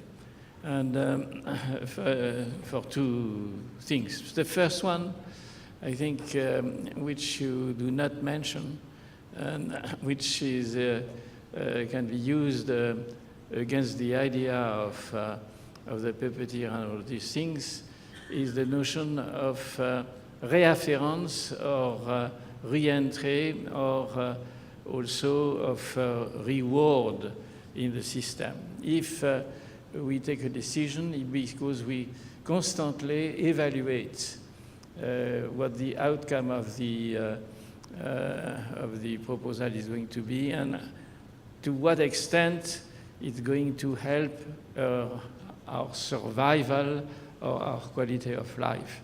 So this is something, this is a kind of concept that is very far from the concept of physics. It has to deal with not only the organization of the brain, but our reaction inside ourselves and with the environment. And in this condition, I am surprised that you never mentioned the reward system in your philosophy, which, to my opinion, are precisely what is missing, to my opinion, with you and why you postulate this puppeteer. That's one thing.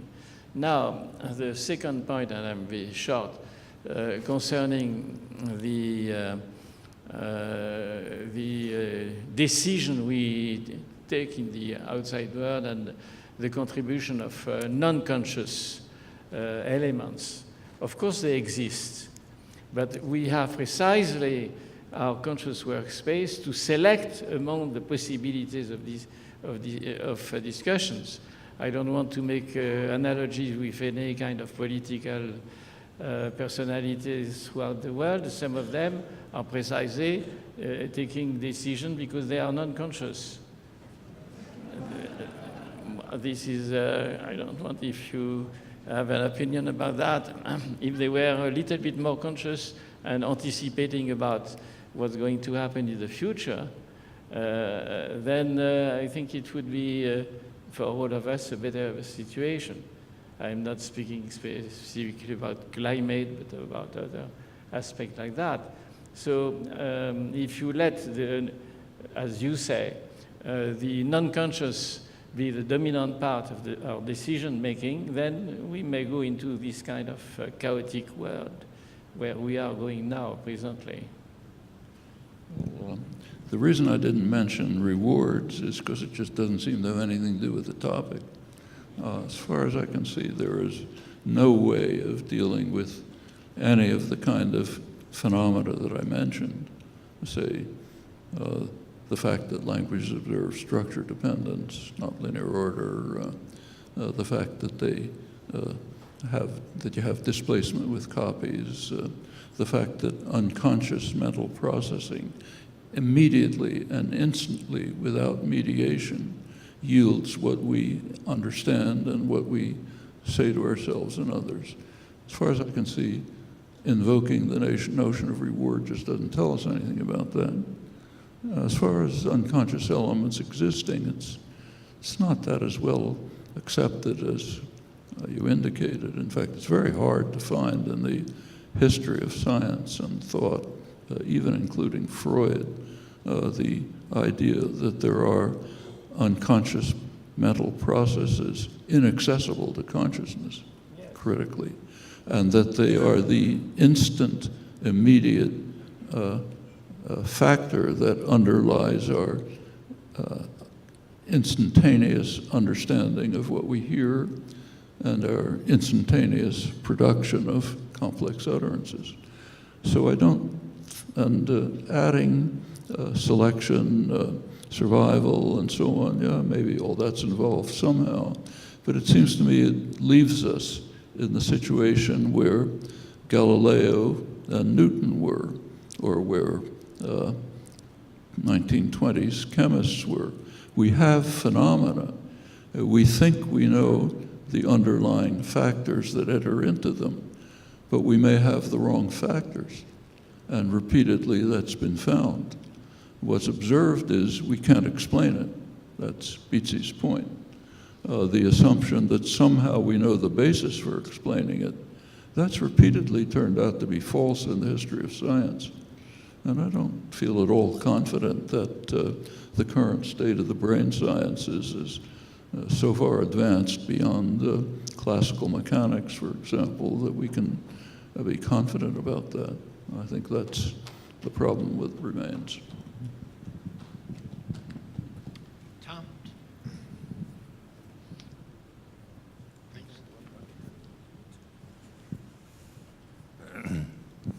Well, I learned about 60 years ago that you take your academic life in your hands if you engage in the wrong way with Noam.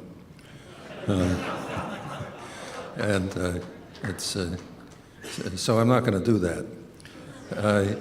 But what I am going to do is to try to bring some of the discussion, which I consider to be deep and profound, to a particular kind of factual level, let's put it that way. So Noam has argued with logic and fact and theory that language is a vehicle for thought, and that its primary activity is internal, much of which is not available to consciousness. But the puzzle is that we all know that, don't we, that languages are learned. At least that's what I thought. And so there's a real issue, a real puzzle that doesn't invalidate what Noam is saying, but it leaves us with a puzzle as to how to enact it and integrate the theory with the language learning child, for example. So here's a puzzle. Everything that I am saying now, you hear very clearly, I hope, as having articulated a set of words, a series of syllables, a set of phonemes, and some intonation pattern, and so on. Well, that's not true. That isn't what I said. It's what you heard, it's what you reconstructed, but careful analysis of the acoustics of ordinary conversational speech, and in fact, much speech that is directed to children, in fact, deletes a great deal. It compresses words, it actually omits whole words, and leaves a few clues and a few signals that an accomplished speaker of the language can use to decode and reconstruct the underlying internal structure of what was intended, including a reconstruction of a mental representation of the phonemes, syllables, words, phrases, and sentences. Well, here's the puzzle. For a child, the child needs to learn something about its language, I'm suggesting, in order to be able to implement the mechanism, the internal mechanism for thought that Noam suggests is really the inner core of what language is. Abstract thought without any content, without any organization relating one idea, one representation to another, may exist and may be part of the theory, but it isn't what in fact we end up knowing how to do. Aside from knowing how to talk, we also know how to think, even if what we are consciously aware of when we think is fragmentary, bits of words here and there, and not necessarily whole conversations to ourselves, although I think that Vygotsky is right, or in a deep way, that a great deal of how we operate in everyday life does involve a conversation with ourselves, or at least we think it's a conversation with ourselves. We may be fooling ourselves internally into thinking that we are coherent, just in the way my current speech now, flowing, normal conversation, is something that you are, I don't mean to be insulting, but you're fooling yourself into believing that I actually said what you think you heard me say, when I know I didn't. And this detailed acoustic analysis can show you that I didn't really succeed. But I succeeded just enough so that you would grasp it and recreate it internally. Well, here's the problem for the child. What we can show, and this is work now ongoing, beginning and continuing by me and my students and others, what we can show is that the units over which you reconstruct your conscious awareness of a language is something larger than a word, something smaller than a sentence probably. It's something like a structure, a phrase.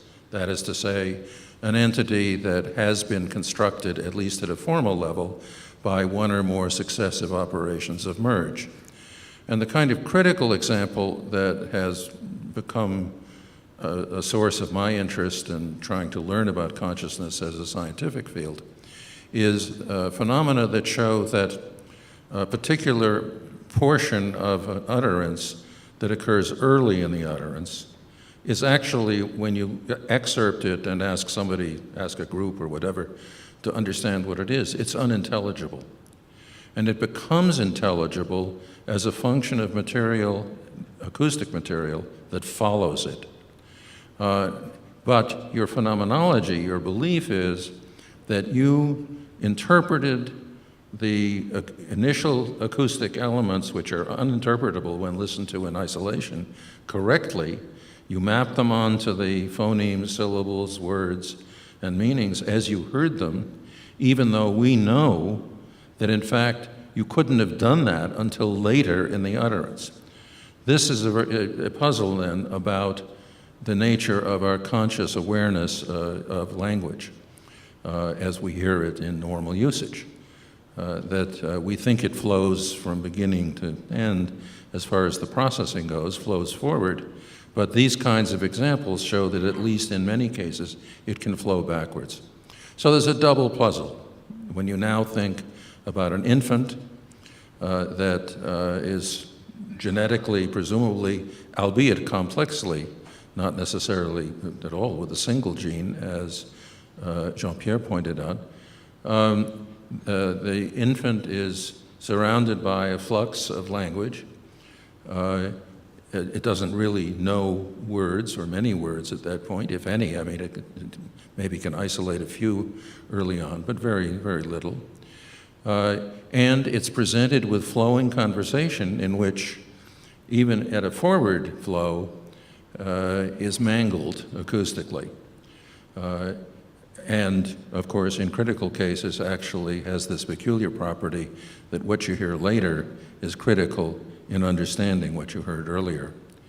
So the puzzle then, or at least the fact, is that what syntacticians have assumed when thinking about what a child has to do to learn a language usually presupposes that the words are there, that the child gets the words, and usually the morphemes, in the order, clearly represented, and then the child has a computational problem. The computational problem being to figure out how to make, putting it, I think, in Noam's terms, how to make use of this experience in incorporating it into its own internal thought mechanism. But the puzzle is worse, because the words aren't there in a great many cases.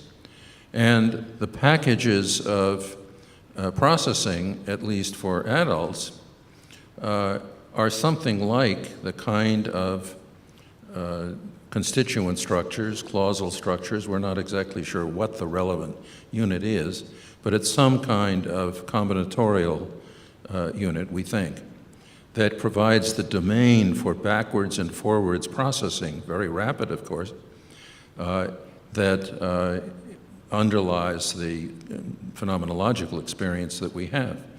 Well, now, what this tells us, first, is that what linguists refer to as the poverty of the stimulus, and by that they mean that kids get defective sentences, partial sentences, ungrammatical sentences, and not very many sentences for all that.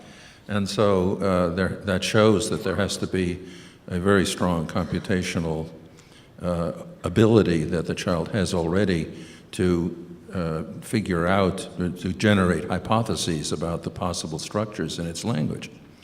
But now we see it's worse. The child has to have a notion of what Noam has called structure dependence. Because if we're correct, the domain over which these units of conscious processing occur, but in at least partially a timeless manner, briefly, is something like a structure, that is to say, a compositional unit. So this is a puzzle. And the issue that I raise for Noam after this lengthy exposition is what should we be looking for and how should we try to find it? The role that the language that the child is actually immersed in ends up becoming internalized or becoming attached to mental mechanisms that are ostensibly already available in the inner structure of the infant's mind. So there. Well, I just might mention that the developments that Tom has just briefly reviewed, a lot of it his own work, are another one of those breaks with what appeared to be well-established science, that the phenomena that were investigated simply refused to conform to, leading to a substantial change in the fundamental science. So Tom didn't mention this, but if you go back to, say, the 1940s and the 50s, the structuralist period, this is both European and American structuralism, seemed to be pretty well established. In fact, it was pretty much assumed at the time that linguistics is pretty much finished. We basically know everything. There's more details to fill in. There's lot of other languages to look at, but we know the procedures, we know how it works. Now it's just a matter of applying and maybe sharpening our basic knowledge. And one of the assumptions that was taken both in European and American structuralism as fixed, well-established, is exactly what Tom is saying turned out to be false, that that in perceiving language, you hear it unit by unit, phoneme by phoneme, morpheme by morpheme, word by word, and so on. That was just standard doctrine. We now see by the 1950s, phoneticians were already showing that it can't be quite true. So if you hear just a plain click, the way you hear it, you'll hear it as a K or a T or a P, depending on the vowel that follows.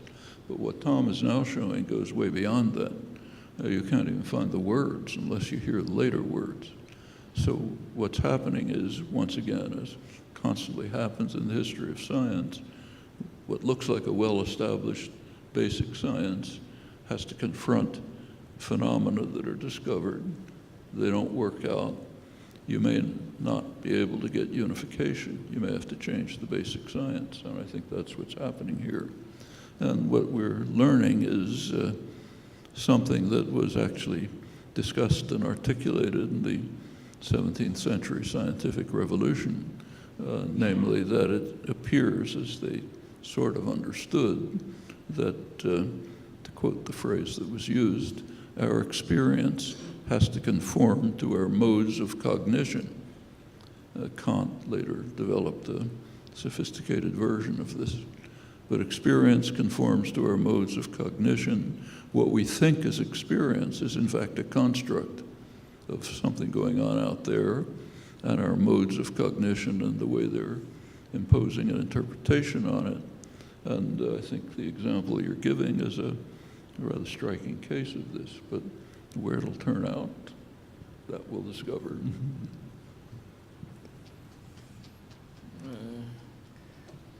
Just a few words about the child and the development.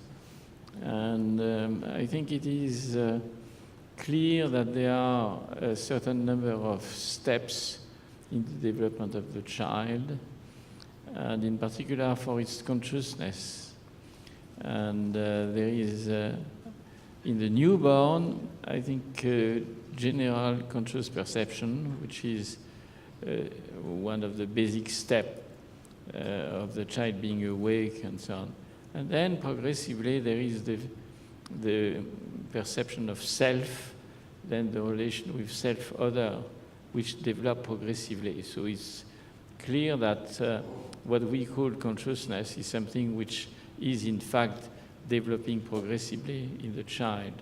And concerning the issue of the internalization of the environment, which is taking place during these steps, there are clearly, in addition, on top of that, some epigenetic moments where the child is storing some of the element which is listening from the outside world. Whether some rules or syntactic rules are being learned that way, it's a question. The fact is that the child is sensitive to the linguistic environment, as Jacques Meller showed, already in the pregnant woman. So it is an important issue to try to distinguish whether some of these rules are what is called innate, or in fact whether they are acquired through simply listening to the language of the mother in the womb already at this stage. So that's, I think, a very interesting field of studies which can be explored. And now concerning the general philosophy of acquiring knowledge about the brain and the comparison with Newton, with Galileo, and so on and so forth, what is clear is that we are using models, and the virtue of a model is that it can be wrong. And even if the Galileo model is wrong, this doesn't matter too much to us. It simply means that we are going from models to models and trying to progress by producing new models when the former ones are not adequate. And I don't see why there would be a universal way of creating models. And some of the models might be incorrect at the time of Galileo. Other models might be incorrect at another time, but there will be of other kinds.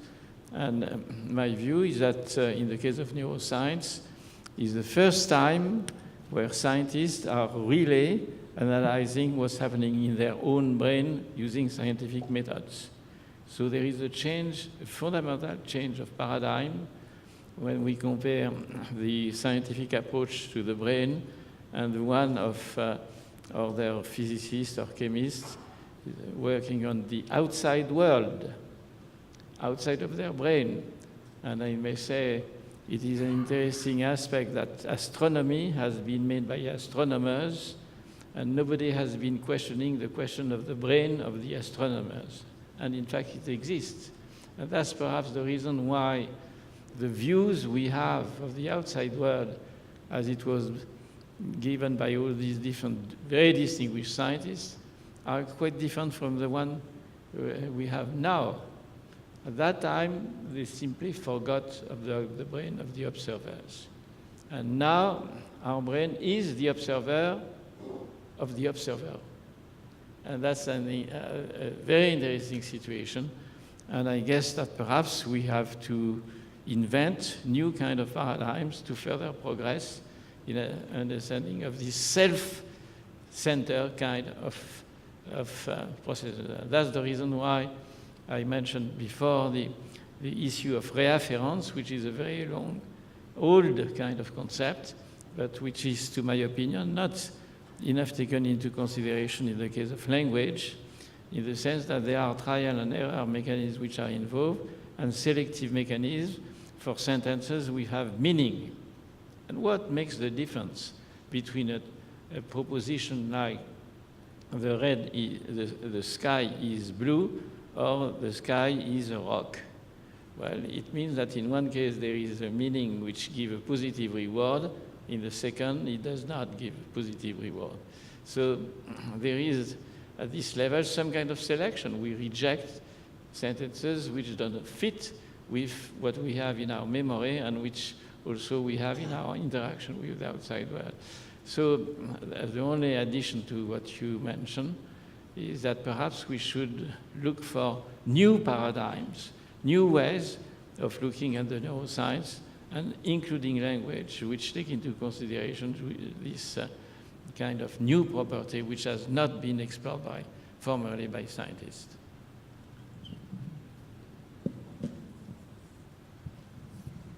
Well, a comment on what Noam just said, chemistry, physics. Well, also said, understanding the theories, we sort of give up understanding the world, we understand the theories.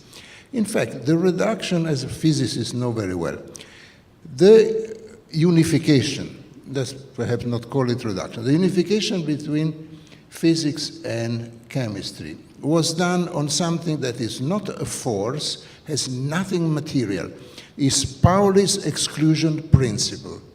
No two electrons can have all their quantum numbers alike. This is the key for the whole system. The Mendeleev periodic system, the key that's Pauling discovered to valence, how they share electrons. So it is the least materialistic notion that one could possibly have. It's not even, the abstraction of a force. It's just a numerical principle. No two electrons can have all their quantum numbers alike. And that's the key, has been the key of the unification. I think, if I interpret you correctly, as you say, we understand the theory. This is something we understand. And we give up, materialism, we give up the older ideas of mechanicism. Well, I think it's not worth assuming that Isaac Newton and Leibniz and Galileo were idiots. I think they understood something. They understood, going back to the earlier stage, not the chemistry, physics, we want to come back to. When they aimed to develop an account of the world that would make the world intelligible, that was an understandable goal, and they had to give it up. They had to give it up because mechanism doesn't work. The world is not a machine. And that leaves us with the question, well, what does the world consist of if it's not a machine? At that point and in fact at that point I think you had a very serious change in the understanding of the nature of science. This was such an astonishing conclusion that Newton himself assumed that it was a complete absurdity. A rather intelligent person. I don't think we can discard his insights as ridiculous. He thought it was a complete absurdity. Huygens, Leibniz, Bernoulli, others completely agreed. In fact, at Cambridge University, where Newton was, Newton's theories were not even taught for about 50 years because they were just an absurdity. what was taught was the mechanical theory, that was recognized didn't quite work, but it had to work because nothing else made sense. What finally happened is that the idea that the world will ever be intelligible to us was just abandoned. The concept of matter as a solid thing, a corpuscle, things that, a little brick that things are, was just abandoned. When you get to electrons, where are they? You can't see them. Again, Poincaré was not a complete fool when he said molecules are just an invention of the mind. They're not really there because there's no way to test them. You can't see them, and so on. That was serious scientific thinking. We now know that it was wrong, but only because the standards of what counts as science were changed. The Pauli principle, you could formulate it, but it didn't mean anything to scientists of 1920 or 1910. It did mean something later because the whole concept of the nature of science had changed.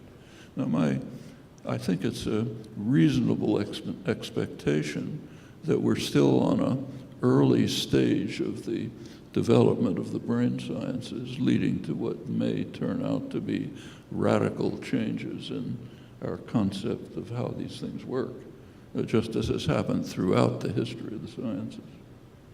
Hear, hear. Thank you. We have time for some audience questions. Anirban, could you run the mic? There's two people over there. And then over there, Betsy, I can't really. Wait. Over here, we're gonna, rather than stand at the mic, she'll run it for you. But you can start, but we'll start over there. Yeah, just a curiosity. How good is English as a language to get to human consciousness? We can't, sorry. Can you repeat that? How good is English? The question is very simple. English as a language, at the present time, it is the best language in the present context. But over the development of language in mankind, human history, how good is English as a language to reach the human consciousness? Can you repeat that? How good is English? Is English the best language for consciousness? Is that the question? It's definitely not the best language. How good is it? You answer that. French, maybe. Well, actually, there's an interesting history to this. If you look back at the earlier history, there was right through the 19th century, there were lots of discussions among the most serious, enlightened, sophisticated people about which was the best language. And curiously enough, if you look at the history, the speakers of the language, of a particular language, concluded that their language was the right language because that's the language you think in. So, for example, Diderot argued at some length that French was going to become the language of science and that English and German would be the languages of poetry and the arts and so on. And the reason is that in French, the order of the words is exactly the same as the order of thought, whereas in these other languages, it's kind of distorted, And one of the great Dutch philosophers argued, no, Dutch is the basic language because that's the language of thought. These were not stupid ideas, incidentally. It was assumed that thought is just a matter of the way in which words are organized relative to one another. And if you assume that, you could very well ask, well, maybe French is the language of science because their thought and language conform precisely. So it's not a stupid idea. We can now laugh at it as you like, but that's like laughing at things that made perfect sense in the science of the time, but don't make sense when we look at it differently. And I don't doubt that a century from now, if there still are humans around, there may not be, they'll say the same kind of things about what we're talking about. Oh, wait, no, over there, sorry.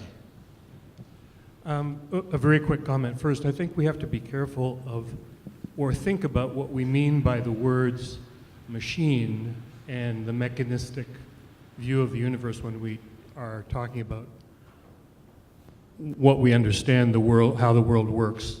I won't make any comments about that, but just we're using those terms as if they mean maybe what they meant in the 17th century, and they may mean something different now. But my question to Mr. Chomsky, did I understand you correctly to be saying that human language is exceptional in the set of living organisms? In other words, it's of a different type, not just a different kind?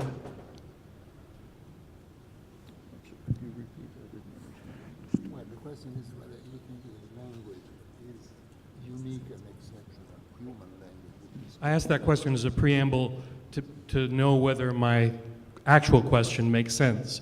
But did I understand you correctly to be saying that you thought that human language is an exceptional capacity, different and distinct from the communicational behaviors of all other living organisms?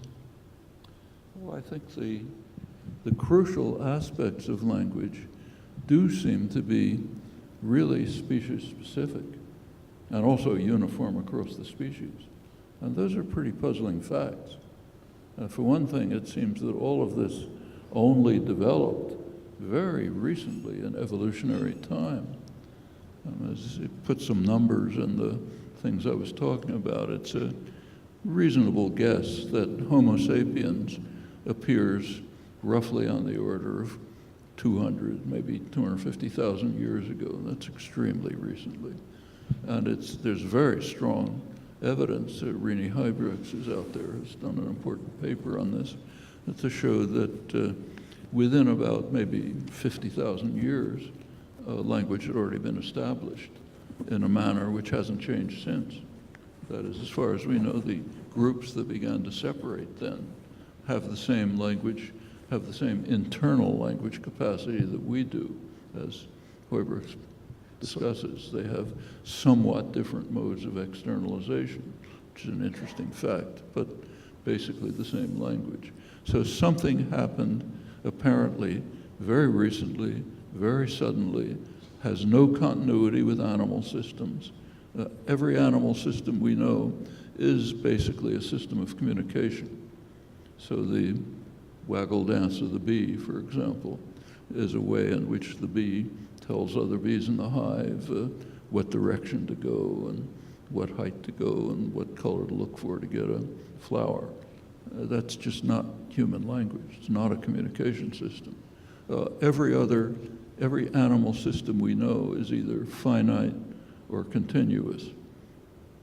In whatever sense a physical system can be continuous, you can raise questions about that. But the waggle dance of the bee essentially is a continuous system. Between any two flaps, there's another possible flap without limit. The the calls of monkeys are finite. They can have 10 calls or something. The human language is discrete infinity. It's very hard to find another system like that in nature, down to really basic physics. You just don't have it in the organic world. But couldn't that be attributed to... Just a question to go along these two. Do you believe that Homo erectus or Homo habilis don't have any language? That what? Homo habilis, you know? Oh, Homo habilis. Yes, and Homo erectus. When you say that, well, they may have some kind of proto-language, so that evolved into, because the way you say, it looks as if these ancestors of man did not have any language, according to what you say. Is this really what you think? Or, so the question is really not well defined because the word language. I am trying to define it clearly. The word language is a word of ordinary language. It's kind of like energy or mass or something like that. As soon as these words are just not usable in science. You have to give special technical senses of them. So the term, to ask whether, I mean, you could ask, do the bees have a language? No, Well, but you can't answer it. Yourself, Do they- humans have Do they have, big capacity of language. right, do they, what, And yes. it's tending to say that before that just 300,000 years ago, the ancestors of man were not speaking anything, which I don't believe. Well, I think we have to be a little more precise than just saying, do they have a language? I mean, like bees have a mode of communication. Apes have a mode of communication. Neanderthal undoubtedly had modes of communication. Human language is not a mode of communication. There's a sharp break, a qualitative break. Bees, monkeys, anything, all the organisms we know of have some means of communication. They're always either discrete or continuous, finite or continuous. Human language, crucially, is neither. It's not a mode of, it's only secondarily used for communication. Its intrinsic design is a mode of internal articulation of thought. There's nothing known like that in the animal world. It's discrete and... Living animal world. Use the mic, Sean. In the living animal world, because I never said that Homo erectus is speaking like a bee. You know, there is a big difference between a bee and a close ancestor of man. And it would be very interesting for the origin of language, this is one of the themes of the discussion, to have at least some insight about what kind of, I would, if you don't want to use language or whatever you like, what kind of ways they were communicating with each other. And it is known that in Homo erectus there is already the production of artifacts which were designed, and Erectus as well. And there are very good evidence that they were communicating with each other. Why did that? Could you imagine a more primitive language than the one we are using in Homo sapiens? You see, the notion primitive language or proto-language, if you either, means nothing when you're talking about human language. There's no transition from a finite system to an infinite system. You can't get there step by step. It's a one-time transition. Similarly, there's a one-time transition from systems of communication. Humans have systems of communication too. We have gestural systems, systems of the face. These are all presumably continuous with earlier proto-humans and apes and so on. But there's a sharp qualitative break from any kind of communication system to a system of expression of thought. And now, if you go to the artifacts, what we find is that there's really no indication of complex artifacts that indicate a kind of creativity until sometime after the appearance of Homo sapiens, maybe around 80, 90, 190,000 years ago. Neanderthal had extremely intricate tools, but they had a very striking feature. Everywhere, Neanderthals were all over the world. Everywhere they were, the tools are identical. They're very complex. In fact, it takes technology to duplicate them now, but they didn't change. They were fixed. They worked a certain way. Every couple 100,000 years, you start getting a new way of flaking things, and then that stuck, and so on. As soon as humans come along, soon means in evolutionary time, like tens of thousands of years. As soon as humans come along, all of a sudden you have this huge outburst of creativity. The first known tools or artifacts of any indicating any sense of creative use are maybe around 80,000 years ago. By 50,000 years ago, you have cave art, which is absolutely modern. When Picasso got into the Lascaux caves, he said, we haven't learned anything in 40,000 years. But it exists Look at the numbers. There are data which show that they existed already with Homo neanderthalensis. There are caves in Spain where there are drawings which are due to Homo neanderthalensis. That's the recent discoveries, but take a look at those symbols. Recent discovery. What they are is a line going this way, or the impression of a hand. The difference between that and the Lascaux caves is just overwhelming. And this is a very short period of time. Notice, when you talk about tens of thousands of years in evolution, it means instantaneous. These things are just happening at once. So what essentially happened, apparently at once in this sense, meaning very fast, There is a physical phenomenon which took place then. There is a physical phenomenon which took place then. There is no mystery there. Something happened so that the capacity for what you mentioned developed suddenly. But the idea that you have a simple doubling of the number of neurons taking place there and having the global neuronal workspace increase in size.